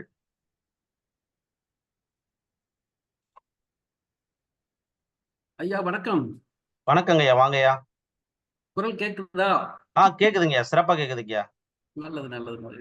ஜென்னி மேத்யூ சிறப்பாக நடைபெற வாழ்த்துக்கள் போட்டிருக்காங்க. பிரேமா அம்மா தோழர் சிறப்பான கதை சொல்லல் மற்றும் புதுமைப்பித்தன் கதைகளுக்கான மதிப்புரை அப்படின்னு சொல்லி போட்டிருக்காங்க. நன்றிங்கம்மா, மிக்க மகிழ்ச்சி. பெரியசாமி ஐயா வெகு சிறப்பு ஐயான்னு போட்டிருக்காரு. கை பெரியசாமி ஐயா, பள்ளி துணை ஆய்வாளர், நாமக்கல்ல இருந்து. ரொம்ப மகிழ்ச்சிங்கய்யா. செயலர், ராசிபுரம் தமிழ்ச்சங்கம். மிக சிறப்புங்கய்யா, மிக சிறப்பு. சிறப்பான மதிப்புரை பிரேமா அவர்கள் மீண்டும் ஒரு பதிவு செய்திருக்கிறார்கள். பதிவிட்ட அனைவருக்கும் எனது பேரன்பு நன்றிகளை உரித்தாக்கிக் கொள்கிறேன். உங்களுக்கு ஏதாவது கேள்விகளோ கருத்துக்களோ இருந்தால் பகிரலாம். நான் கொஞ்சம் பேசலாமா ஐயா? தாராளமா பேசுங்க, வாங்கய்யா. சரி, வரவேற்புரையில் பேச இயலாமல் போய்விட்டது. இப்போ நான் தமிழ் இலக்கியம் பட்டப்படிப்பு இளங்கலை படித்த போது புதுமைப்பித்தன் சிறுகதைகள் ஒரு துணைப்பாடமாக இருந்தது. அப்போது படித்தது எத்தனையோ கதைகள் படித்தேன். ஆனால் நினைவில் உள்ளதா என்று கேட்டால் எதுவும் நினைவில் இல்லை.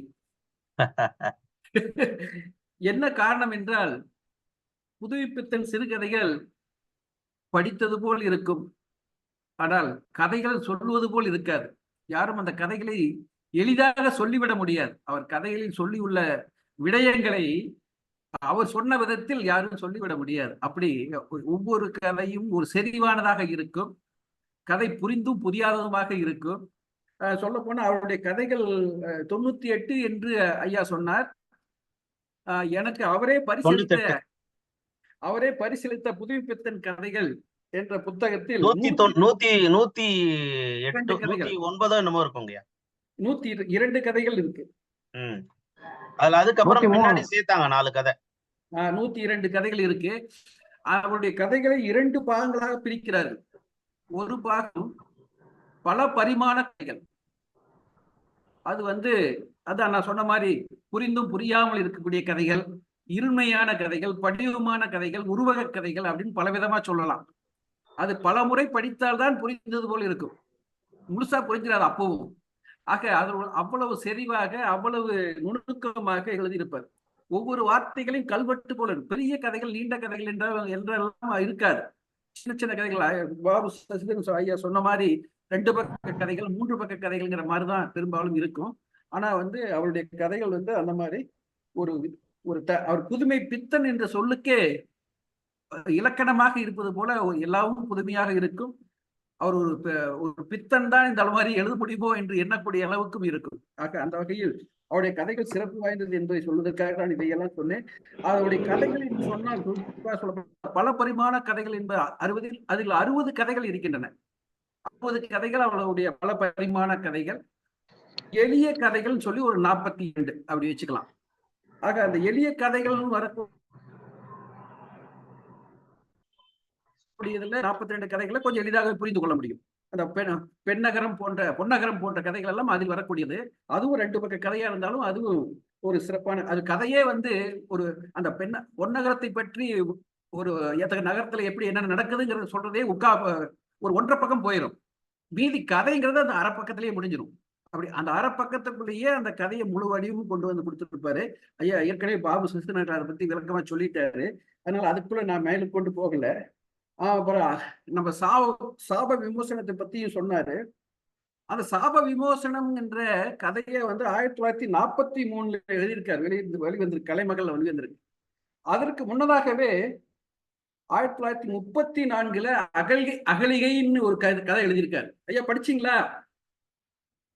அங்க அகல்யைன்னு எழுதியிருப்பாருங்க. ஆமா, அகல்யன்னு ஒரு கதை எழுதியிருக்காரு. அது முதல் பாகம் வச்சுக்கலாம், சாப விமோசனத்தை 2வது பாகம் வச்சுக்கலாம். அது ஒரு 10 வருட இடைவெளியில் அவர் எழுதிய ஒரே கதாநாயகி கொண்ட ஒரு கதை. அந்த அது அகல்கை கதையில அவர் அந்த கௌதமர் அவருடைய அகலியோட கணவர் சாபமிட்டதா சொல்லி தான் ராமாயணம்லாம் சொல்லுது. ஆனா இந்த கதையில கடைசியில சாபமிட்டதாலாம் வரல. அத வித்தியாசமா அவர் சொல்லியிருக்காரு. கண்ணே அகல்யா, அந்த சமயத்தில் உனது உடலுமா உணர்ச்சியற்று கல்லாய் சமைந்து விட்டது என்று அவள் தலையை தடவி கொடுத்தார். அவர் மனதில் ஒரு சாந்தி. அவருக்கு கோபம் அந்த மாதிரி சாபம் முடங்குற மாதிரி எண்ணமெல்லாம் இல்ல, ரொம்ப சாந்தியா இருந்தாரு அப்படின்னு சொல்றோம். சாபமே கொடுக்க மாட்டாரு, ரொம்ப நம்புவாரு ஒரு இடத்துல. ஆமா, ஒரு புதிய உண்மை, உணர்ச்சி தேவனையும் மிருகமாக்கி விடுகிறது. இந்திரன் தேவன், அவரையே உணர்ச்சி மிருகமாக்கிடுச்சு. மன தூய்மையில் தான் கற்பு. சந்தர்ப்பத்தால் உடல் களங்கமானால் அவளை என்ன செய்ய முடியும்? மௌனம். இந்திரன் மேலேயும் அவர் கோபம் இல்லை. இந்திரா போய் வா என்றார் கௌதமர். அப்பொழுதும் அவர் மனதில் சாந்தி தெளிவாக தெரிந்தது. அப்பவும் அவர் மனசுல சாந்தி தான் இருந்தது. ஆனா அகல்யை ஒரு கேள்விக்குறி போடுறாரு. அவளுடைய மனசு எப்படி இருந்தது? அவள் உள்ளத்தில் நிகழ்ந்த ஊழியின் இறுதி கூத்து கணவனின் சாந்திக்கு பகைப்புலமாக நின்றது. அவளுடைய மனசுலதான் போராட்டம் இருந்ததுங்கிற மாதிரி சொல்றாரு. அப்படி அகல்கையை 1934 முடிக்கிறாரு. அதன் தொடர்ச்சியா சாப விமோசனம் ஒரு 10 வருடத்துக்கு, சுமார் 10 வருடத்துக்கு பிறகு அதை எழுதியிருக்காரு. அதுல கடைசியில அகலியை கல்லா போனதா சொல்றாரு. பாபு சசிதரன் சொன்னாரு, அதுல ஒண்ணும் மாற்றம் இல்லை. அந்த கல்லா போறதுக்கு முன்னாடி சில விவரங்களை கொடுக்கிறாரு அவரு. அந்த விவரங்களை சொன்ன போனா அது மன போராட்டங்களை சொல்றாரா, உண்மையா சொல்றாரா அப்படின்னு சில, அதாவது அந்த கௌதமன் போடுறாரு. கோதமன்ங்கிறது யாரு? ராமரா? இல்லங்கய்யா, அந்த முனிவர் அது கௌதமர். அதான் அவர் பேரை மாத்திருக்காரு, ஸ்லைட்டா மாத்திருக்காரு. அதான் கோதமர்னு யாரா சொல்றான்னு தெரியல. கோதமர் தான் முனிவர். ராமனே போட்டிருப்பாரு. இல்ல, அந்த கோதமன்ங்கிறது இந்த இடத்துல பார்த்தா ராமரை சொன்ன மாதிரி தான் வருது, பார்க்கும்போது புரியும் போது இருக்குது. ஆக அதுல ஒரு சில மாற்றங்களோ ஏதோ இருக்கு. அப்புறம் அதுல அல்லது கௌதமரை தான் அப்படி போட்டிருக்காராங்கிறதும் தெரியல. அதுக்கு அதான் சொல்றேன், அவருடைய கதைகளை திரும்ப திரும்ப படிச்சா தான் புரியுங்கிற மாதிரி தான் இருக்கு. கொஞ்சம் அதுல ஒரு என்ன சொல்றதுன்னு சொன்னா ஒரு மயக்கம், ஒரு புரிந்து கொள்ள முடியாத நிலைமை இருக்கு. கடைசியில கல்லா போனதான் சொல்றதுங்கிறது மட்டும் உண்மை. சரி, அதோட அதை நிறுத்திக்கிறேன். அதுக்கு பிறகு ஐயா சொல்லாத கதைகள்ல ஒரு புதிய நந்தன் ஒரு கதை. அது கூட சூப்பர் கதைங்கய்யா. புதிய நந்தன் கதை எனக்கு வந்து நந்தன் என்னன்னா, நந்தன் கதை தெரிஞ்சிருக்கணும். நந்தன் யாருன்னு ஆமா, தெரிஞ்சிருக்கணும். நந்தவம்சம் பத்தி நந்தன் கதை தெரிஞ்சிருக்கணும் அந்த தெரிஞ்சாதான் கதை புதிய நந்தன் கதை படிக்கணும்னா. தெரியும். அந்த கதையை நான் முழுமையா சொல்லல. அதுல வந்து 3 கேரக்டர் வராங்க. ராமநாதன் ஒரு கேரக்டர், இன்னொருத்தர் வந்து கருப்பன். கருப்பன் தானே? கருப்பன். அவர் கருப்பன் தான். பார்வையற்றவர். அது ஒருத்தர். அவர் வந்து பட்டியல் வகுப்பு சார்ந்தவர். அவரை வந்து ஏதோ சமயத்துல ஒருத்தர் அரைஞ்சதுனால அவருக்கு வந்து கண் பார்வை போயிருது.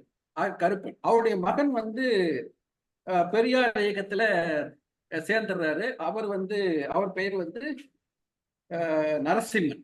அப்படி 3 கேரக்டர். இந்த 3 கேரக்டர் சுத்தி கொஞ்சம் கதைகள் போகுது. அந்த 3 பேரும் கடைசியில ஒரு ரயில்ல, அந்த குருடா இருக்கக்கூடிய கருப்பன் அந்த மகனை தேடிக்கிட்டு ரயில்வேயில் வந்துடுறாரு. அப்போ அவரை காப்பாத்துறதுக்காக ஓடக்கூடிய 2 பேரு இந்த ராமநாதனும் கொஞ்சம் உயர் ஜாதிக்காரரா இருக்காரு. அவரும் அந்த கருப்பனும் இந்த நரசிம்மனும் ஓடி போய் காப்பாத்த போறாங்க. ஆனா 3 பேர்த்து மேலேயும் அந்த ரயில் மோதிடுது. ஆக 3 பேர்த்துடைய ரத்தமும் ஒன்றா கலந்து இருக்குது. அந்த ரத்தத்துல யாருடைய ரத்தம்னு எது தெரியுதா அப்படின்னு கடைசியில கதையை முடிக்கிறாரு. அந்த கதை அந்த புதிய நந்தன்கிற கதையில வருது. அடுத்தது வந்து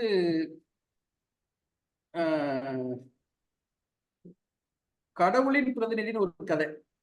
இப்ப கொஞ்ச நேரத்துக்கு முன்னாடி சொன்னார் இல்லையா, நம்ம பாபு சசிதரன் ஐயா பேசிக்கிட்டு இருக்கிறதெல்லாம் நல்லா பேசிக்கிட்டு இருந்த வரையில எல்லாம் கேட்கறதுக்கு எல்லாத்துக்கும் நல்லா இருந்தது. கடைசியில வந்து பெரியாரை கொண்டு வந்து விட்டுட்டாரு உள்ள.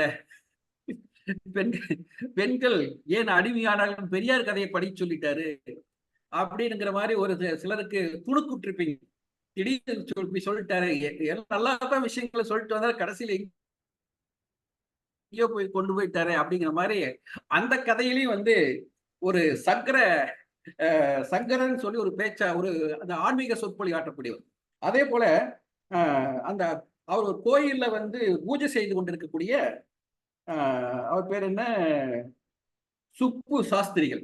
அந்த சுப்பு சாஸ்திரிகள் கோயில் வரக்கூடிய சன்மானங்கள் அதெல்லாம் அதுல வாழ்க்கை நடத்திட்டு இருக்கிறவர். கொஞ்சம் வறுமை தான், அது ஒன்றும் வசதியானவர்களா இல்லை. அப்படிப்பட்ட ஒரு இந்த 2 பேர் தான் இந்த கதையினுடைய மாந்தர்களா வர்றாங்க.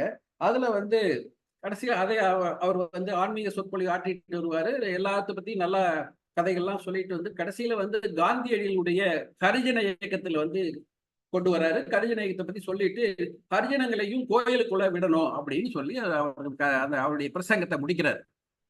அந்த இவ்வளவு தூரம் நல்ல புராணங்களையும் இதிகாசங்களையும் சொல்லிட்டு வந்தவர் கடைசியில வந்து ஹரிஜன மக்களை வந்து கோயிலுக்குள்ள விடணும்னு சொல்லிட்டாரு. கோயிலுக்குள்ள விடுறதா, அந்த கோயிலுக்குள்ள ஹரிஜனங்களை விடுறதா அப்படிங்கிற ஒரு கேள்வி வந்து அந்த சுப்பு சாஸ்திரிகள் மனதுல பெரிய போராட்டமா எழுந்துருது.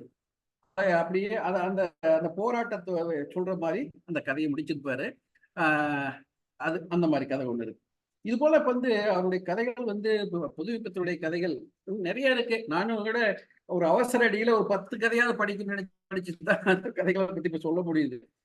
அவருடைய கதைகளை அவருடைய கதைகளை வந்து இந்த காத்திரம் அப்படின்னு சொல்லுவாங்க. இலங்கையில காத்திரம் சொன்னா நம்ம இங்க வந்து புதிய பரிமாணங்கள் பல பரிமாணங்கள் சொல்லியிருக்காங்க. அந்த பரிமாண கதைகளை 60ம் அந்த வந்து கிட்டத்தட்ட புரிஞ்சுக்கிறதுக்கு பல முறை படிக்க வேண்டிய கதைகளை. அதே போல எளிய கதைகளும் இருக்கு, 40 கதைகள் இருக்கு. அவருடைய கதைகளை அவர் சொன்ன மாதிரி இலக்கியத்துக்கு ஒரு இலக்கியம் என்றால் இலக்கு இருக்கணும். அந்த இலக்கு என்ன இலக்கு? இலக்குதான், மனசை இலக்குவதுதான் இலக்கு. அதுதான் இலக்கியத்தோட இலக்கு. ஆக மனசு எப்படி இலக்குதுன்னு சொன்னா அதில் வரக்கூடிய கதைகள் இதெல்லாம் படிக்கும் போது பெண்ணடிமைத்தனம் ஒழியணும், ஜாதிய உணர்வு குறையணும், ஜாதியம் மறையணும், இப்படிலாம் சொல்லக்கூடிய கருத்துக்கள் எல்லாம் மனசுக்குள்ள வந்து வர்றதுக்கு இந்த இலக்கியங்கள் பெரிய அளவுல துணை புரியக்கூடியதா இருக்கு. ஆக நாம வந்து ஏன் கதை படிக்கணும் நிறைய பேர் கேள்வி கேட்கறாங்க. சும்மா புத்தகம் படிச்சு ஏன் காலத்தை வீணாக்கணும்னு நினைக்கிறாங்க. ஆக புத்தகம் படிக்கிறதுங்கிறது வந்து நம்முடைய மனசை நம்ம தெரியாமையே ஒரு நல்வழிப்படுத்தக்கூடிய ஒன்றாக அமையுதுங்கிறது தான். இன்னைக்கு வந்து நிறைய நம்ம வந்து நல்ல உணர்வுகள், நம்ம எல்லாருமே வந்து ஒரு குற்றங்கள் செய்தால் தவறுகள் செய்தால் ஏன் நம்முடைய மனசாட்சி குத்துது, மனசாட்சி ஏன் உறுத்துது? ஏன்னா நமக்குள்ள வந்து இது சரி இது சரியில்லைன்னு சொல்லி எத்தனையோ இலக்கியங்கள் சொல்லப்போனா ராமாயணம் மகாபாரதம் முதற்கொண்டு எல்லாமே அதுதான் ஒரு நல்ல கருத்துக்களை நன்னறிகளை பதிக்கக்கூடியதா தான் இருக்கு.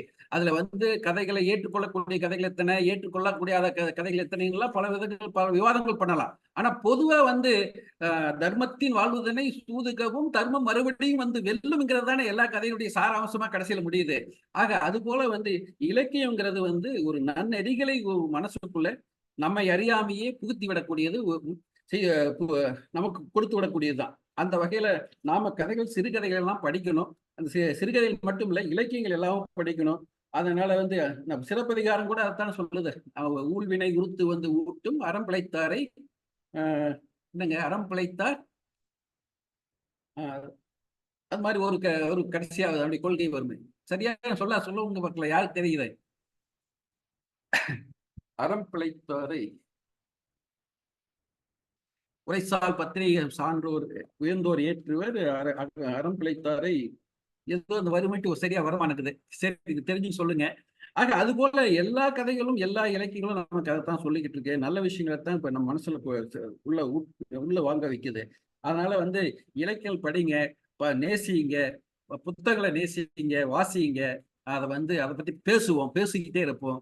ஆக இது வந்து நம்ம வந்து படைப்பை உருவாக்குவதற்கும் சரி, நம்ம வாழ்வை உயர்த்துவதற்கும் சரி நிச்சயமா உதவக்கூடியதா இருக்கும் வகையில இன்றைக்கு புதுமைப்பித்தன் சிறுகதையிலிருந்து நம்முடைய பயணத்தை தொடங்கி இருக்கிறோம். அந்த பயணத்தை நாம் நீண்ட காலத்துக்கு முன்னெடுத்து சென்றோம் என்றால் நிச்சயமாக நமது வாழ்வியலும் மாற்றத்தை காணலாம். நிறைய நல்ல செயல்களையும் செய்ய முடியும் என்று கூறிக்கொண்டு நான் நன்றியை தெரிவித்துக் கொள்கின்றேன். மீதி மற்றவர்கள் இனிமேல் கருத்துக்களை சொல்லலாம். தொடருங்கள் ஐயா. கருத்துக்கள் சொல்ல வாங்க. திராவிடமணி வாங்க ஐயா. வாங்க ஐயா, வாங்க. வணக்கம் வணக்கம் வணக்கம். அமைதியாக கேட்டுக்கிட்டே இருந்தேன்.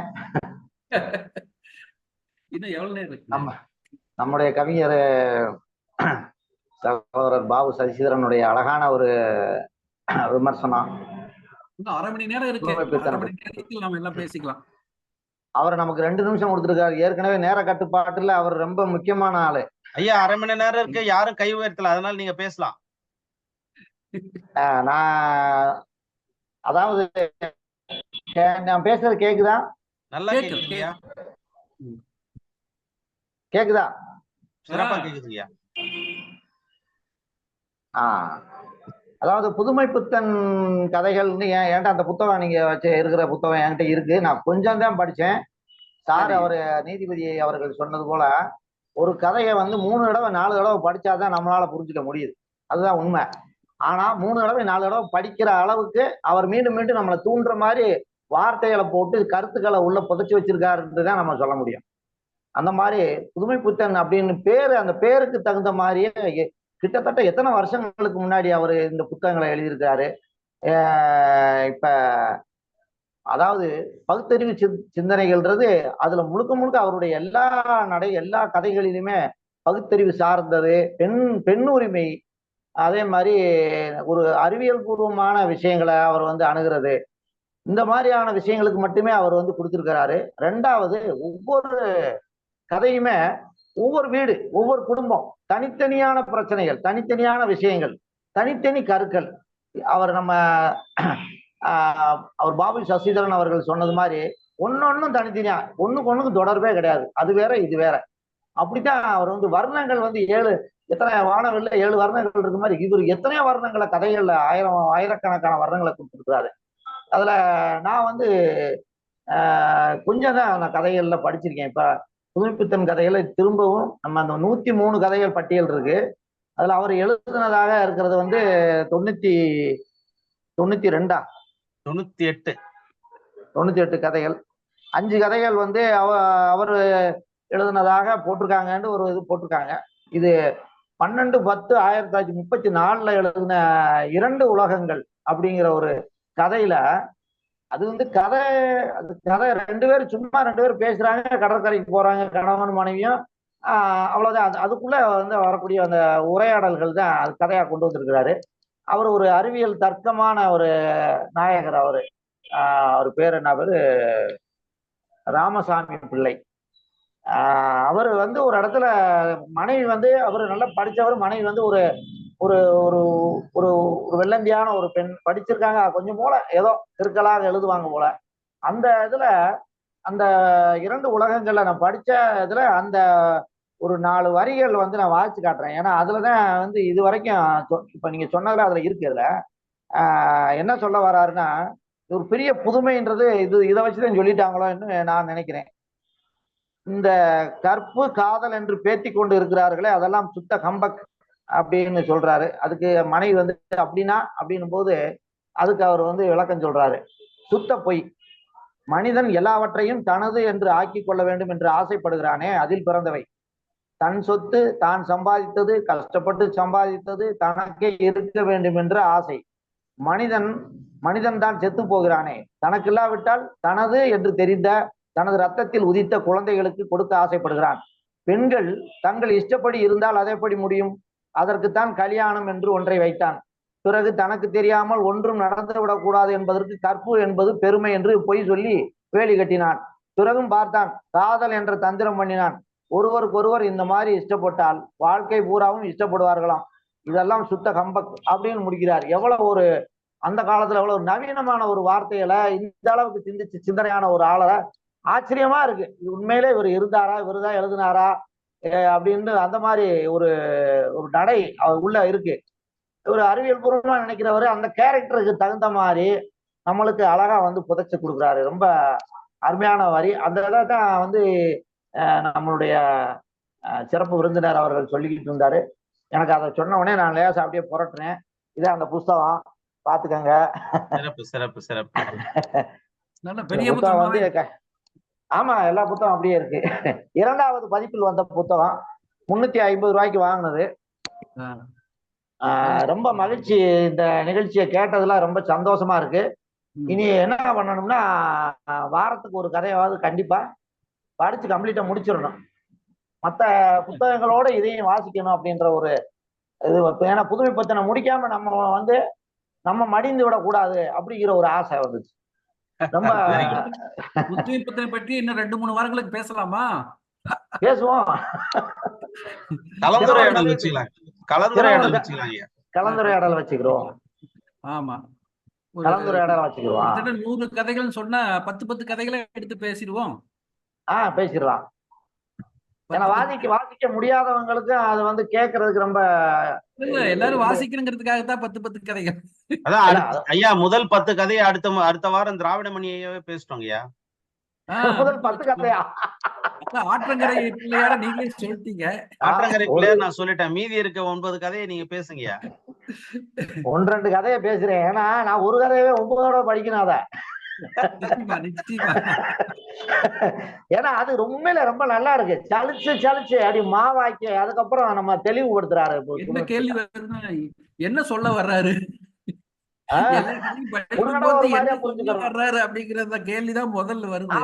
முதல் முறை ஒரு புரிதல், 2வது முறை ஒரு புரிதல், அதுக்கப்புறம் ஒரு 3வது தடவை 4வது தடவை தெளிவு கிடைக்குது. அதனால அத நம்ம படிக்கிறது 10 கதையை சொல்றது ஒரு பெரிய தண்டனையா தெரியுது. அப்படியெல்லாம் எனக்கு வேண்டாம்.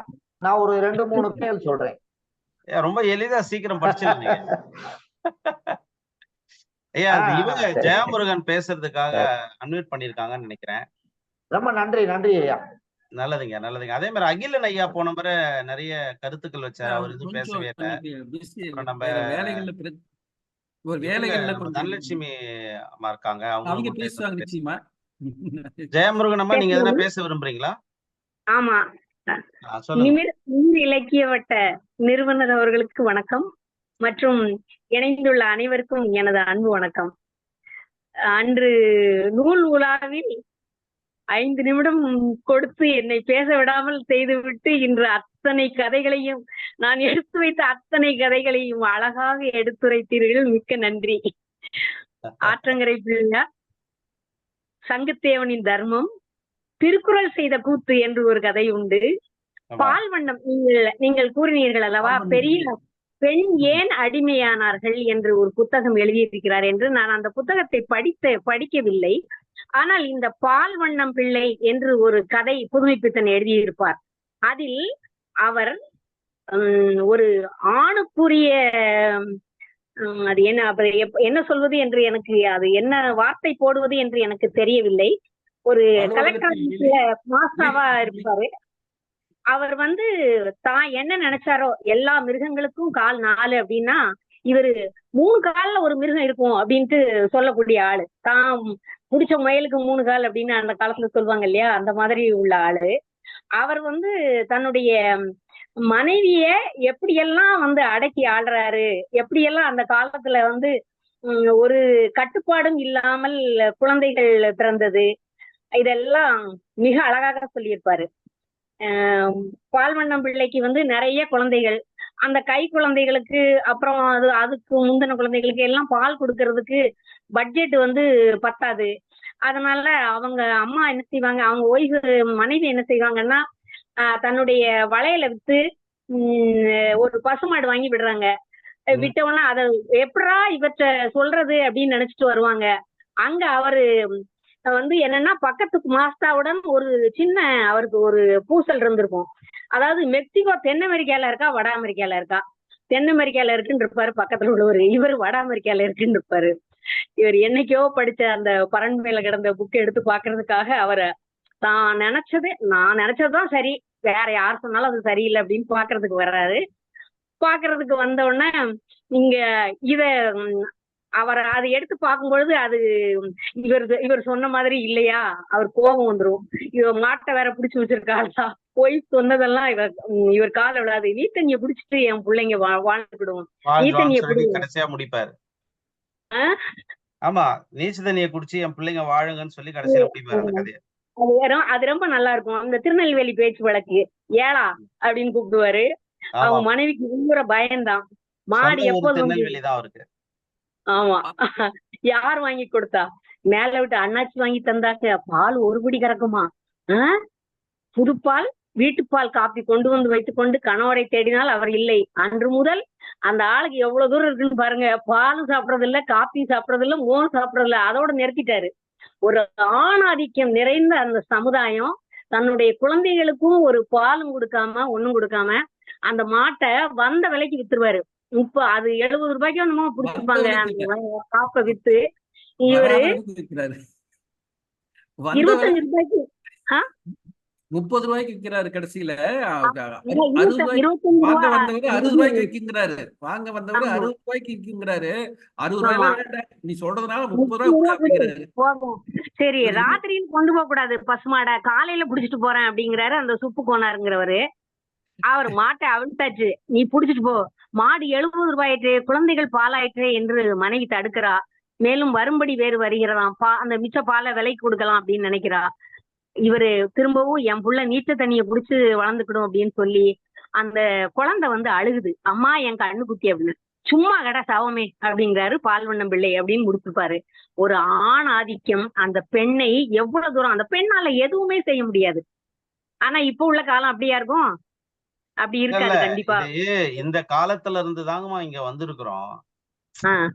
100 வருஷமா இந்த மாதிரியான கதைகளால இந்த சமூகம் பண்பட்டு தான் இந்த பெண்களை வந்து இவ்வளவு தூரம் இழுத்துட்டு வந்து அவங்களுக்கு ஓட்டுரிமை கொடுத்து அவர்களும் கேள்வி கேட்கறதுக்கான எல்லா இதையும் வைத்து, எப்படி பெரியார் வந்து கையில கரண்டிய வாங்கிட்டு புத்தகத்தை கொடுங்க, கிராப் வெட்டிங்க, எவ்வளவு நேரம் உங்களுக்கு சிகை அலங்காரங்கள்ல உங்களுக்கு நேரம் வீணாகுது, நீங்க ஆண்களை போல பேண்ட் போட்டுங்கலாம் சொன்னாரோ, அதெல்லாம் இன்னைக்கு நடக்குதுன்னா ஒரு சித்தனை மாதிரி அன்னைக்கு அவர் வந்து கனவு கண்டாருன்னு தான் சொல்ல முடியும். அப்ப இந்த டிரான்ஸ்பர்மேஷன் இருக்குல்ல, அந்த இடத்துல இருந்து 0ல இருந்து இந்த 100 இல்ல, ஒரு 60 இல்ல 70 வச்சுக்கலாம். அந்த இடத்துக்கு வர்றதுக்கு 100 வருடங்கள் ஆயிருக்கு. அப்போ இது போன்ற கதைகள் மூலமாகவும், இது போன்ற சமூக பொறுப்புள்ள தலைவர்கள் மூலமாகவும் இந்த சமூகம் கொஞ்சம் கொஞ்சமாக பண்பட்டு கொண்டே வருகிறது. அதனாலதான் நான் என்ன சொன்னேன்னா, பெண் ஏன் அடிமையானால் என்கின்ற அந்த புத்தகத்தை படிக்கும் பொழுது நீங்க என்ன பண்ணுவீங்கன்னா, புதுமைப்பித்தனுடைய கதைகளை இன்னும் சிறப்பா உணர்வீங்க. நல்லா உணர்வீங்க. புதுமைப்பித்தன் சிறுகதைகளுக்கு பிறகு அதை எடுத்துக்கலாங்க ஐயா. பெரியார் எடுத்துக்கலாங்க. பெண் ஏன் அடிமையானாலா? ஆமாங்கய்யா, பெண் ஏன் அடிமையானால் அது பேசிடுவோம். ஆமாங்க. சரி, இப்போ இதுல இந்த பால்வண்ணம் பிள்ளை ஏன் அந்த மாட்டை விக்கிறாரு? அவருக்கு வந்து மெக்சிகோ வந்து வட அமெரிக்காவா தென் இல்ல, அது அமெரிக்காவான்னு வேற சந்தேகம் விஷயம். அது கொடுத்தாரு. வேற விஷயம் விட்டுடுங்க.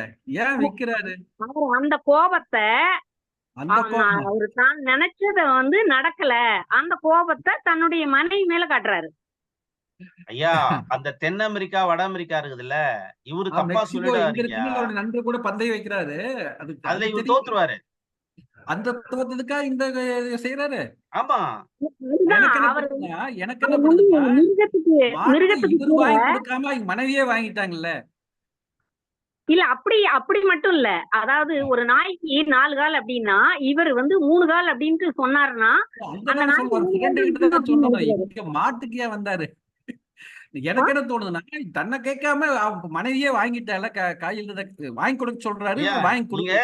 கரெக்ட் தான். எப்படி இருந்தாலும் ஒண்ணு வந்து அவருடைய பந்தயம் கட்டின இடத்துல தோல்வி ஒண்ணு, ரெண்டாவது தன்னுடைய மனைவியே தன்னை மதிக்காம தான் இஷ்டத்துக்கு ஒரு இதை வாங்கிட்டு வந்துட்டாலே, இல்ல அவங்க அம்மா வாங்கி கொடுத்தாங்களோ ஏதோ ஒண்ணு பயன்படுத்துறாங்களேன்ற கோபம். என்ன விலைக்கானாலும் வித்துப்படணும் முடிவு வித்தடணும். பண்றாரு. அது இருக்கக்கூடாது.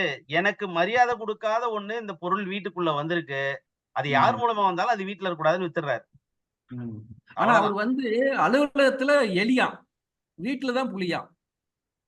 ஐயா அதுதான் அது வீட்டுல அந்த கதையில முன்னாடி வந்து வந்து அடக்கி ஆள்ற மாதிரி காமிச்சிருப்பாரு அந்த வீட்டுல கதையில. வந்து ஹிட்லர் மீசை இல்ல, ஆனா மீசை துடிக்கிற ஹிட்லர் அப்படின்னு எழுதியிருப்பாரு.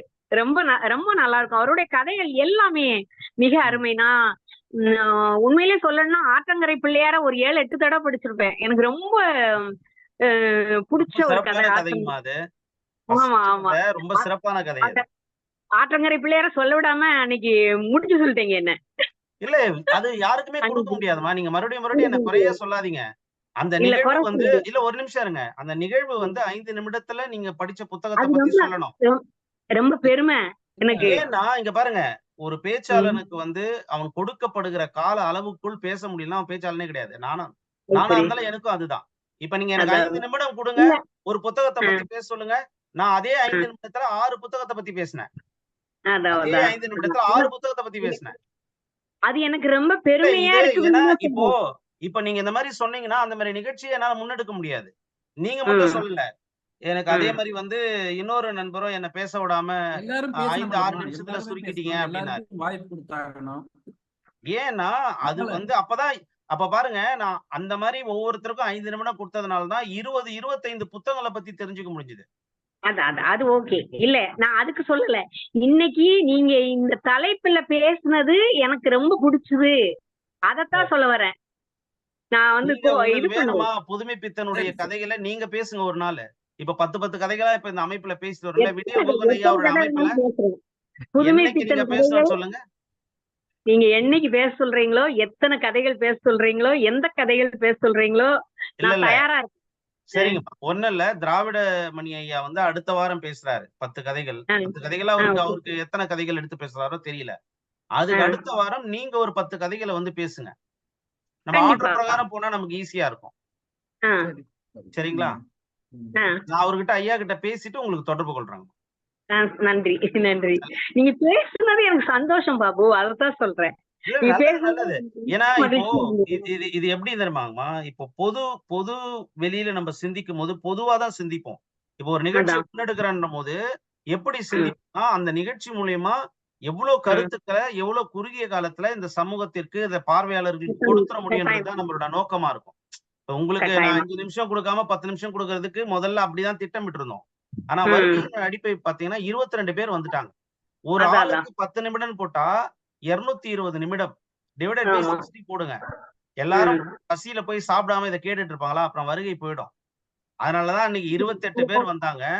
நம்ம 8:30 மணிக்கு நிகழ்ச்சி முடிச்சோம். இப்பவே பாருங்க உங்க பேச்ச கேட்டு எல்லாரும் போயிட்டாங்க. அவ்வளவுதான். அதனாலதான் சொல்றேன். அப்போ கடைசியில பேசுறவங்க பேச்ச யாரும் கேட்கவே மாட்டாங்க. இந்த ஜூம் இருக்கு இல்லையா, அதையே நம்ம புரிஞ்சுக்கணும். ஜூம் டிசைனே எப்படின்னா, இப்ப நம்ம பேமெண்ட் கட்டலன்னு வச்சுக்கோங்க. அந்த ஜூம் என்ன கொடுக்குறான்னா 40 நிமிடம் தரான். அதுக்கு நீங்க கட்டணமே கட்ட தேவையில்லை. சரி. வெறும் 40 நிமிடத்துல இந்த ஜூமை நீங்க நடத்திக்கலாம். அவன் என்ன சொல்றான், ஒரு மீட்டிங் ஆனது 30ல இருந்து 40 நிமிடத்துக்கு மேல போனா யாரும் கேட்க மாட்டாங்க. நம்ம என்ன பண்றோம், 3 மணி நேரம் 4 மணி நேரம் போனா பேச்சாளருக்கும் சோர்வாயிடும், பார்வையாளருக்கும் சோர்வாயிடுவாங்க. இப்ப நம்ம அந்த கால வரையறைக்குள்ள நம்ம திட்டமிட வேண்டியது இருக்கு. அந்த கால வரையறை மிகவும் அருமை. நான் மகிழ்ச்சி நான் சொல்ல மகிழ்ச்சி. என்னோட கருத்தை நீங்க வந்து நல்லா இல்ல, உள்வாங்கிக்கோங்க. நான் நல்லா அந்த உள்வாங்கிக்கிறேன். இந்த இன்னும் அந்த இன்னும் இப்ப வர கதையில காலங்கள்ல நீங்க வந்து இவ்வளவு விளக்கமா சொல்லும்போது எனக்கு ரொம்ப மகிழ்ச்சியா இருந்தது. மகிழ்ச்சி மகிழ்ச்சி நான் மகிழ்ச்சி படிச்சு அனுபவிச்ச கதைய நீங்க ரொம்ப அழகா சொன்னீங்க. மகிழ்ச்சி மகிழ்ச்சிங்கம்மா. மகிழ்ச்சி மகிழ்ச்சி மகிழ்ச்சி. அதுதான் சொல்றேன். மற்றவர்களுக்கும் பேச வாய்ப்பு கொடுக்கணுமா? இப்ப தனலட்சுமி கொடுங்க. அம்மா பேச சொல்லலாங்கம்மா. இருக்கக்கூடிய சில பேர்த்த அழைச்சிருவோம். ஏன்னா டைம் நெருங்கிட்டு இருக்குது. என்ன ஆமா 10, ஆமா 20, ஆமா. 15 நிமிஷம் தான் இருக்கு. அம்மா தனலட்சுமிமா, நீங்க பேசி முடிச்சிருங்க.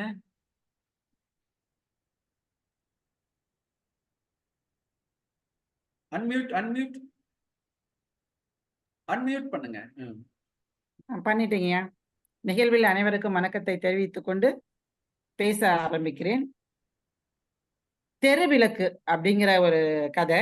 அது வந்து மனிதர்களுடைய வாழ்வியல் யதார்த்தத்தை அதுல வந்து ரொம்ப அழகா சொல்லி இருந்தாரு. அந்த கதையினுடைய கருத்து வந்து ரொம்ப பிடிச்சிருந்ததுனால அந்த கதையை நான் எடுத்திருக்கேன். ஒரு சாதாரணமான நம்ம வாழ்ந்துகிட்டு இருக்கிறோம், மறைஞ்சிடறோம், எப்படி போறோம் அப்படிங்கிறத அந்த தெருவிளக்கோட ஒப்பிட்டு அதை வந்து அவரு வந்து அவ்வளவு ஒரு ஒரு உருக்கமான ஒரு மனசுல பதியக்கூடிய ஒரு நிகழ்வா அதை சொல்லி இருந்தது. ரொம்ப நெகிழ்ச்சி தரக்கூடிய கதை அது. ஒரு தெருக்கோடியில அந்த மூலையில முனிசிபல் விளக்கு எரிஞ்சுக்கிட்டு இருக்குது. தனிமையான மங்கிய வெளிச்சம் பரப்ப முயன்று வாழ்ந்து வந்தது அந்த வயதான தெருவிளக்கும் கூட. இளமை இளமையா இருப்பது, மூப்பு அடைவது, சாக்காடு என்பதெல்லாம் மனிதருக்கு மட்டும் இல்லை, அனைவருக்கும் அது பொருந்தும், அனைத்திற்கும் பொருந்தும். எனவே தெருவிளக்குக்கும் இப்பொழுது மூப்பு வயது. அவ்வளவு மோசமான நிலையிலும் அது எரிந்து வெளிச்சத்தை பரப்பியதன் பேரில் விளையாட்டு பசங்க கல்ல போட்டு அது மேலையும் விளையாண்டு அதை இன்னும் கொஞ்சம் உடைச்சு டேமேஜ் பண்ணிட்டாங்க. காற்றும் அடிச்சு அதை வந்து இன்னும் முழுசா உடைச்சி ரொம்ப வெளிச்சத்தை ரொம்ப மங்க வச்சிருச்சு. காற்று அடிச்சு அதுக்கு குளிரும் அப்படிங்கிறதெல்லாம் காத்துக்கு தெரியாது. அந்த விளக்கு அதோட அது எரியறதும் நின்னு போய் அதனுடைய வாழ்க்கையை முடிச்சிருச்சு. இனிமே அந்த விளக்கும் அந்த பக்கம் விளக்கு அந்த பக்கம் இனிமே இருக்க வேண்டாம் அப்படின்னு அதை எடுத்துடணும் அங்க இருக்கிறவங்க முடிவு பண்ணிட்டாங்க. ஆனா அந்த விளக்குக்கும் ஒரு தோழன் உண்டு. அந்த தோழன் ஒரு முதியவர். நாள் முழுக்க பிச்சை எடுத்து விட்டு இரவு வந்து அந்த சிறிய மங்கிய வெளிச்சத்தில் அவர் படுத்து உறங்குவது உண்டு. அந்த விளக்குக்கு முதியவரும் தோழன், முதியவருக்கு விளக்கும் தோழனாக இருந்தார்கள். அந்த விளக்கு வெளிச்சத்தில் தான் அவர் தினமும் உறங்குவது. அந்த விளக்கு ஒரு நாள் எடுக்கப்படும் என்பது அந்த முதியவருக்கு தெரியாது. பிச்சை எடுத்து வயிறு நிரப்பி வந்த அந்த முதியவர் அந்த இடம் ஒரே இருட்டாக இருப்பதைக் கண்டு அதிர்ந்து போனார். கைகளால் துளாவி துளாவி ஒரு இடத்தை தேடி பிடித்து படித்து உறங்கினார். தட்டு தடுமாறி இருட்டிலேயே படுத்து உறங்கிய அந்த முதியவர் அடுத்த நாள் இறந்து கிடந்தார். விளக்கும் எடுத்தாகிவிட்டது. மங்கி போனதால் விளக்கு அகற்றப்பட்டது.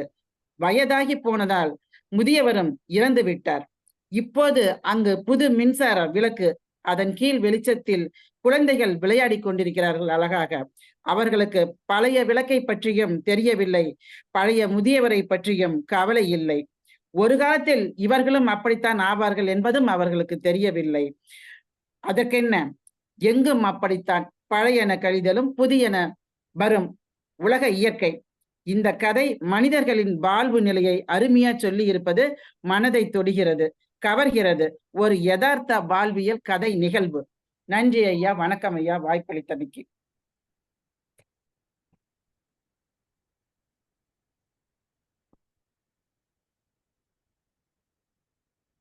ஐயா, விடியல் குகன் ஐயா இருக்கீங்களா? இருக்கேன். சொல்லுங்கய்யா, நீங்க கருத்து சொல்லுங்க அப்படியே. ஐயா நேரம் கருதி ஒரு கதையோட முடிச்சுக்கிட்டுங்களா? இல்ல சொல்லிட்டீங்க, ஒரு கதை சொல்லிட்டீங்களே. சரிங்கய்யா, போதுங்கய்யா, எல்லாரும் பேசணும். கமல் இருக்காரு, ராமசாமி இருக்காரு, நிர்மலான்னு யாரோ வந்திருக்காங்க, நிர்மலா வந்திருக்காங்க. அகிலன் ஐயா எதுவுமே பேசவே இல்லையே. போன முறை அவரு தான் கேட்டாரு. அவரு எங்க அப்பாவுக்கு உடம்பு சரியில்லையா.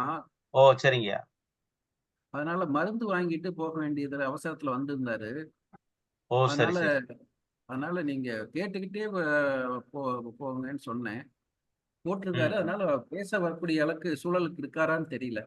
இப்ப நான் ஒரு இடத்துல நின்னுக்கிட்டேங்க சார். பேசணுன்றதுக்காகவே, சொல்லுங்க. ஏன்னா நான் ஒண்ணு கூட விடாம எல்லாமே கேட்டுட்டு வந்தேனுங்க.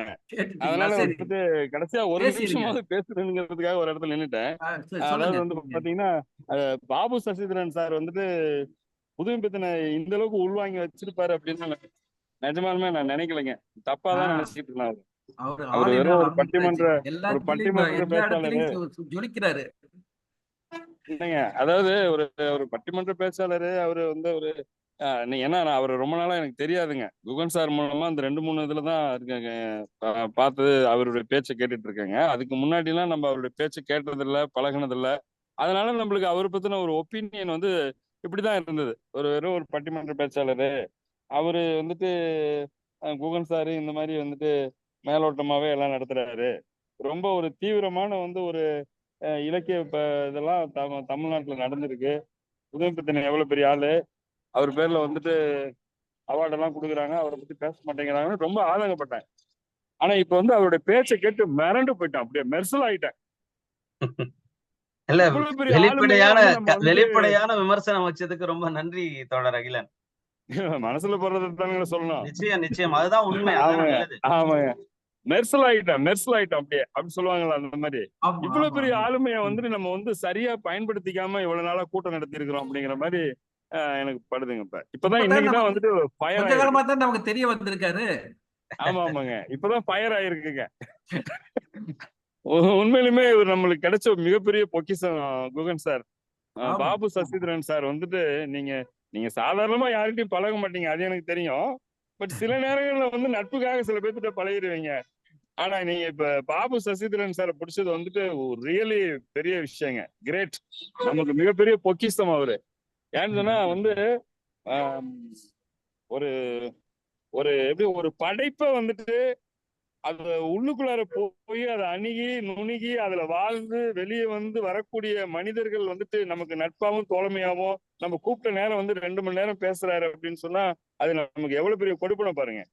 யாவரும் நிச்சயமா. கேள்வி தமிழ் சங்கத்துக்கு இதுக்கெல்லாம் மிகப்பெரிய கொடுப்பனம் அவரு. எவ்வளவு வந்து இதுல மெனக்கடல் இருக்கும், இது எவ்வளவு வந்து உள்வாங்கி, இது ஒண்ணும் பெரிய கூட்டமும் கிடையாது, ஒரு 10-15 பேர் தான். அப்படி இருந்தும் கூட வந்துட்டு பாத்தீங்கன்னா ரொம்ப ஆத்மார்த்தமா ரொம்ப ரொம்ப ஆத்மார்த்தமா அது பேசணும். உண்மையுமே பாபு சசிதரன் சாருக்கு ஒரு பெரிய சல்யூட். இனிமேல் வந்து அவருடைய கூட்டத்தையோ அவருடைய இலக்கிய கூட்டத்தையோ அவருடைய இலக்கிய பேச்சையோ நம்ம மிஸ் பண்ணவே கூடாது அப்படிங்கிற ஒரு முடிவுக்கு வந்துட்டேனுங்க. நல்லது, மகிழ்ச்சியா. நல்லது. ஆமாங்க, நல்லது. புதுமைப்பித்தன் மேல நான் ரொம்ப புதுமைப்பித்தன் வெறியன்னு சொல்லணுங்க. அத வந்து அவர் ஒரு பாயிண்ட்ல வந்துட்டு பாபு சசிதரன் சார் வந்து டச் பண்ணாரு. எப்படி டச் பண்ணாருன்னா, அவர் வாழ்ந்த காலகட்டத்துல இப்படி படைச்சாருப்பா, எனக்கெல்லாம் வெக்கமா இருக்கு, நான் என்னத்த பண்ணணும்னு சொன்னாரு பாத்தீங்களா, அங்கதான் அவர் இருக்காரு பாபு சசிதரன் சார். அவர் வாழ்ந்த காலகட்டத்துல இப்படி பண்ண முடிஞ்சது 42 வயசுல. எனக்கு அது நினைக்கும் போது ரொம்ப ஃபீல். இந்த சுய விமர்சனமும் இந்த சுய ஆதங்கமும் ஒரு படைப்பாளிக்கு வரணுங்கிறது தான் நான் ஆதங்கப்படுறது. ஒரு படைப்பாளி வந்து தன்னை வந்து ஒரு கெத்தா நான் ஒரு பெரிய கதை எழுதிட்டேன், கவிதை எழுதிட்டேன்னு இல்லாம, நான்லாம் ஒண்ணும் இல்ல, எனக்கு முன்னோர்கள் வந்து வேற லெவலு அப்படிங்கறத உணர்ந்து பேனாவில எழுத ஆரம்பிக்கணுங்கிறது தான் என்னுடைய ஒரு ஒரு என்ன சொல்றது, ஒரு உணர்வுபூர்வமான ஒரு ஆதங்கம். அதுக்கு வந்து அந்த இது தெரிஞ்சிருக்கும், புதுமைப்பித்தனை தெரிஞ்சிருக்கும்னா அந்த அர்த்தத்துல தான் நான் வந்துட்டு ஆசைப்படுறேங்க. அதனால வந்து வாழ்க்கை வந்துட்டு பொன்னகரம், வாழ்க்கை வந்து ஒரு துன்பக்கேணி. துன்பக்கேணிய எல்லாரும் அவசியம் படிக்கணும். புதுமைப்பித்தன் வந்து ஏதோ வந்துட்டு கதை எழுதினவர் இல்ல. அவர் தன்னுடைய வாழ்க்கையை வந்துட்டு பாத்தீங்கன்னா தியாகம் பண்ணி, தன்னுடைய வாழ்க்கையை மெடிடேஷன் ஆக்கி, தன்னுடைய வாழ்க்கையை தியாகம் பண்ணி, தன் வாழ்க்கையை பரிசோதனை ஆக்கி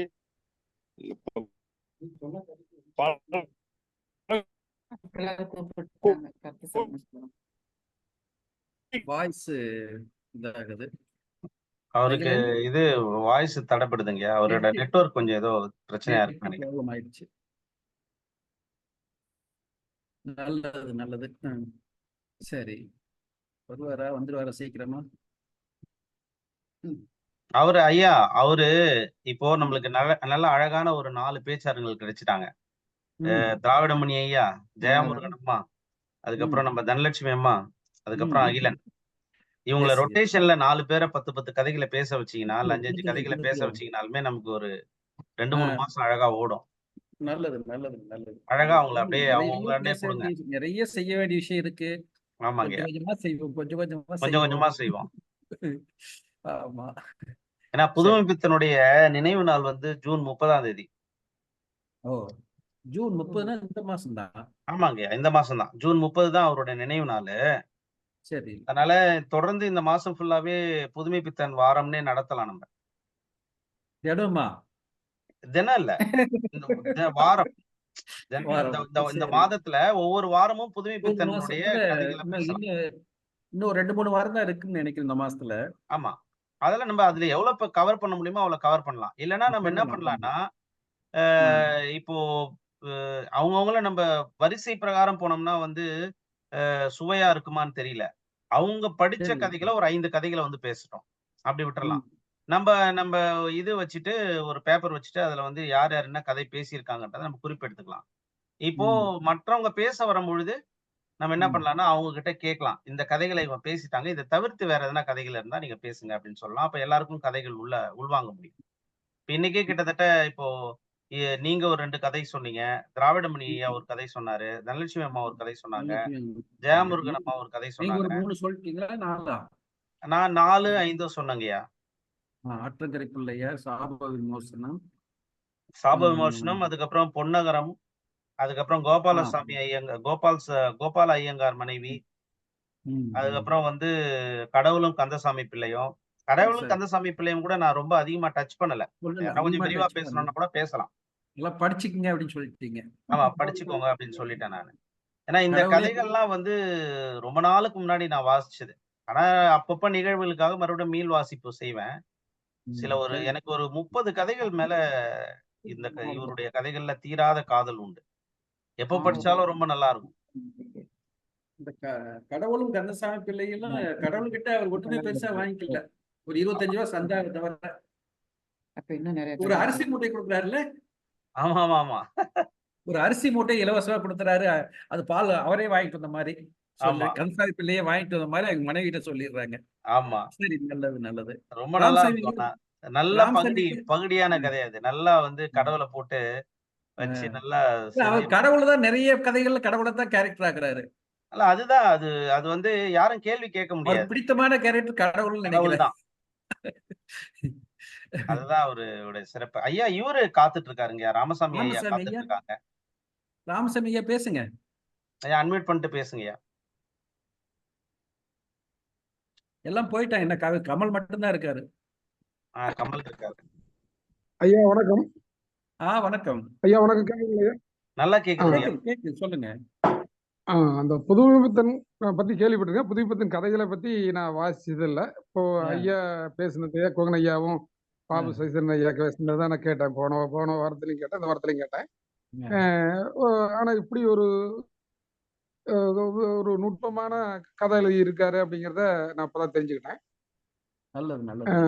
சரி. நான் தொடர்ந்து அது சம்பந்தமா நான் தொடர்ந்து கேட்டு நான் நாமக்கல்ல இன்னும் வாசகர்கள் எல்லாம் நிறைய பேர்த்த கொண்டு வாங்க. பாவேந்தர் இலக்கிய பேரவை நடத்தினாங்க. வந்து புலவர் குழந்தை எழுதின ராவணகாவியம் அந்த ஆ, மாதிரிலாம் தொடர் சிலம்புலி செல்லப்பனார் அவர்கள்லாம் சில நிறைய பேசினாங்க. தொடர் சொல்லி எழுதினாங்க. அதெல்லாம் நாங்க அப்போ கேட்டோம். அப்போ ஆ, அதனுடைய மீட்சி தான் இப்போ நம்ம இந்த யாவரும் கீழ் கலை அமைப்பு நடத்துதோன்னு எனக்கு ஒரு சந்தோஷமா இருக்கு, எனக்கு மகிழ்ச்சியா இருக்கு. நல்லது. இந்த மாதிரி நிறைய இது வந்து பொது வழியில கொண்டு போனாதான் தெரியும். இது ஆ, வந்து ஒரு ஒரு உள்ளரங்கத்திலேயே நடத்தக்கூடிய ஒரு சொல்லாடலா இருக்கிறத விட ஒரு பொது வழியில் கொண்டு போயிட்டா இதை, ஏன்னா சாமானிய மக்கள்கிட்டயும் நம்ம மாதிரி நிறைய கருத்துக்கள்லாம் இருக்கு. அதை நம்ம அவங்களுக்கு தெரியறதில்லை. இந்த மாதிரி இருக்குது, இது மாதிரி நான் ஒரு நிகழ்ச்சி நடக்குதுன்னே தெரியறதில்லை.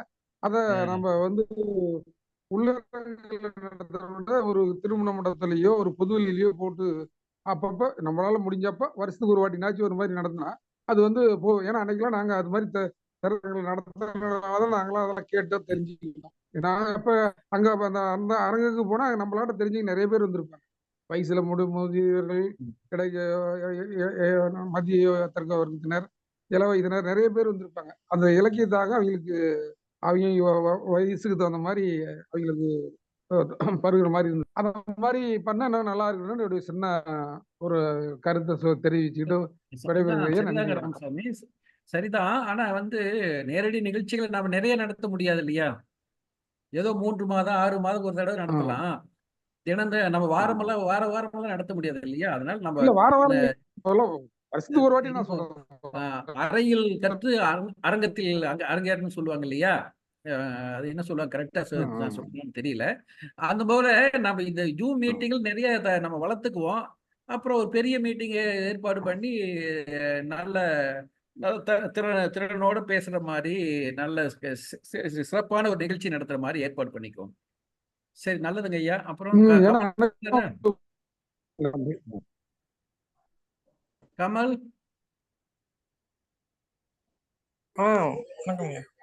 பேசிறப்பா நீயும். நான் இப்பதான் இணைஞ்சேன் கொஞ்ச நேரத்துக்கு முன்னாடி. சரி, முன்னாடி ஸ்டார்டிங்ல இருந்தேன், ஒரு வெளியே போயிட்டு வந்தேன். நான் இப்ப மீட்டிங் அட்டன் பண்ண கூட இருந்திருப்பேன். புதுமை பித்தன் எனக்கு பிடிச்ச எழுதாளர்ன்றதுனாலதான் வந்தேன். சரி சரி சரி சரி. நல்லது. புதுமை பித்தன் புத்தகம் இப்பதான் ஒரு மாசத்துக்கு முன்னாடி படிச்சேன். நல்ல புத்தகம். அவரோட கதைகள் முன்னாடி படிக்கிறதுக்கு முன்னாடியே பாபா செல்லதுரை அவரோட கதை சொல்லுதல்ல பெருங்கல்லையாரெல்லாம் நிறைய கேட்டிருந்தேன். அதுல அவர் எனக்கு பிடிச்ச கதைன்னா ஒரு மனுஷின்னு சொல்லிட்டு அவர் ஒரு கதை எழுதியிருப்பாரு. நல்ல சூப்பரா இருக்கும் அந்த கதை. அதுல சேகர்ன்னு சொல்லிட்டு அந்த கதாபாத்திரம், அவர் தான் ஹீரோ மாதிரி. அவர் வீட்டுல இருந்து வருவாரு, கீழே வந்து அவர் வழக்கமான அப்பம் சாப்பிட்டு, அவர் ஒரு போட்டோகிராஃபரு, அந்த அப்பத்துல சாப்பிட்டு திருப்பி மேல போவாரு. அவரோட கேமரா எடுத்துட்டு அவர் ஒரு போட்டோகிராஃபர், ஒரு இதழ்ல போட்டோகிராஃபரா இருப்பாரு. அந்த கேமரா எடுத்துட்டு அவர் பார்ப்பாரு, அதுல ரோல் இருக்காது, காசு இருக்காது அவர்கிட்ட. உடனே சரின்னு சொல்லிட்டு அங்க ஆபீஸ் போவாரு. சரி அங்க போய் இன்னைக்கு சம்பளம் கொடுப்பாங்க வாங்கிக்கிருவோம் அப்படின்னு சொல்லிட்டு ஆபீஸ் போய் அங்க ஆபீஸ் போய் பார்ப்பாரு. அங்க யாரும் இருக்க மாட்டாங்க, துணை ஆசிரியர் மட்டும் இருப்பாரு. அங்க அவர்கிட்ட கேட்பாரு, துணை ஆசிரியர்கிட்ட அங்க ஆசிரியர் வரலையா அப்படின்ட்டு. இல்ல இன்னைக்கு ஆசிரியர் வரமாட்டாரு, லேட் ஆகும் சொல்லுவாங்க. இவரு கொஞ்சம் டிசப்பாயிண்ட் ஆகுறாரு, என்ன இன்னைக்கு சம்பளம் கிடைக்காத போல, என்ன பண்றது அப்படின்னு சொல்லிட்டு. அப்புறமா அவரு கொஞ்சம் டிசப்பாயிண்ட் ஆகி வேற என்ன பண்றதுன்னு சொல்லிட்டு நடந்து வந்துகிட்டு இருப்பாரு. மத்தியான சாப்பாடுக்கு கூட அவர்கிட்ட காசு இருக்காது. வந்துட்டு இருக்கும் போது தான் அவருக்கு ஞாபகம் வரும், நம்ம ஒரு மாடலை கதாபாத்திரத்தை நம்ம அறிமுகப்படுத்தி வச்சோமே இதழ்ல அவங்கள போய் பார்க்கலாம் அப்படின்னு சொல்லிட்டு. விஜயான்ட்டு அவங்க பேரு, இவர் தான் அறிமுகப்படுத்தி வச்சிருப்பாரு. அங்க போய் அவங்கள்ட்ட சும்மா பேசுவார். அவங்க என்ன இத்தனை நாள் ஆச்சு சேகர் வந்து சொல்லிட்டு பேசியிருப்பாங்க. அப்ப இவர் சும்மா பேசிட்டு, இந்த மாதிரிக்கு ஒரு கதாபாத்திரம் வருது, நீ நடிக்கிறியா அப்படின்னு சொல்லிட்டு உன்னை ஒரு போட்டோ எடுத்துற மாடலுக்கு போட்டோ கேட்டாங்க, போட்டோ எடுப்போம்னு சொல்லிட்டு இவர் கேட்டுட்டு போட்டோ எடுப்பாரு. ஒரு 5-6 ஸ்டில் எடுப்பாரு. எடுத்துட்டு ஒரு அப்பதான் கீழே போவாரு. அப்புறம் கீழே போனோடனே திருப்பி வருவாரு. கடைசியில தான் ட்விஸ்ட் இருக்கும் இந்த கதையில. கீழே போயிட்டு அவர் மேல வந்து ஒரு 50 ரூபா கொடு தேவைப்படுது அப்படின்னு சொன்னோடனே அவங்க எப்படியோ பெரட்டி கொண்டு வந்து கொடுத்துருவாங்க. கடைசியில அவங்க வீட்டு ஓனர்கிட்ட வாங்கிட்டு வந்திருப்பாங்க. வீட்டு ஓனர் வந்து கேட்பாங்க, என்ன அவன் கேட்டோடனே 50 ரூபா கொடுக்குறியே, என்ன ஃப்ரெண்டா அதை மாதிரி கேட்பாங்க. அவங்க இந்த விஜயா சொல்லுவாங்க, இல்ல சேகர் ரொம்ப நல்ல மனுஷன், அந்த கேமரா ரோலே இல்லைன்னு எனக்கு நல்லா தெரியும், ஆனா என்ன ஒரு உதவிக்காண்டி கேட்கறான், அதனாலதான் கொடுத்தேன் அப்படின்னு சொல்லிட்டு. இந்த கதை ரொம்ப நல்லா இருக்கும். படிச்சு பார்க்கும்போது நான் கொஞ்சம் விட்டு விட்டு சொல்லியிருக்கேன், ஆனா படிக்கும் போது நல்லா இருக்கும் இந்த கதை. அதே மாதிரிக்க ஒரு மனுஷி, மகாமாசனம், புதுமை பித்தன் கதை ஃபுல்லாமே வந்து நம்ம படிக்க படிக்க ஆர்வத்தை தூண்டுற மாதிரி தான் இருக்கும் படிக்கணும். நல்லது, கதை நல்லா சொன்னீங்க. நன்றி கமல், நன்றி நன்றி கமல். வந்து பிரபஞ்சன் எழுதுனதுன்னு நினைக்கிறேன். பட் ஆனா கதை நல்ல கதை. நான் வாசிச்சது எனக்கு என் நினைவுல இருக்கிறது ஒரு மனுஷி வந்து பிரபஞ்சன் கதைன்னு நினைக்கிறேன். நான் ஒரு முறை செக் பண்ணிக்கிறேன். ஆமாங்கய்யா, பிரபஞ்சன் எழுதுனது ஒரு மனுஷி, மகாமாசனம் தான் அவர் எழுதுனது. பரவாயில்ல, ஒரு நல்ல கதை கேட்கறதுக்கான ஒரு வாய்ப்பு சொன்னீங்க. டியூஸ்டே தான் கொஞ்சம் கண்டிப்பா சொல்லியிருந்தா டியூஸ்டே எங்களுக்கு வந்திருக்கும். நல்லது. வந்து முடிவு நிறைவு செய்ய வேண்டிய நேரத்துக்கு வந்துடுச்சோ. வாசவி சாமிநாதன் புதுசா வந்திருக்காங்க. ஆமா, பேசுறதுனா பேசிருங்க. இப்பதான் வந்தாங்க நினைக்கிறேன். ஆமா ஆமா ஆமா. வணக்கம்ங்க. பேச வேண்டியதா இருக்கா? இல்லைங்க, இப்பதான் நான் வந்தேன். என்ன கவனிக்கல. புதுமை பத்தி சொல்றதுக்கு ஏதாவது? இல்லைங்க நான் ஒண்ணு கொஞ்சம் ரெடி ஆகல. ஆ, அடுத்த இதுல பேசிக்கலாம். நல்லதும்மா, நல்லது, நல்லது. ந- சரி. நன்றிங்க. நல்லது. சரி, இப்போ இன்னைக்கு பேசுனதுல சாப விமோசனம் பேசணும், பொன்னகரம் பேசணும்.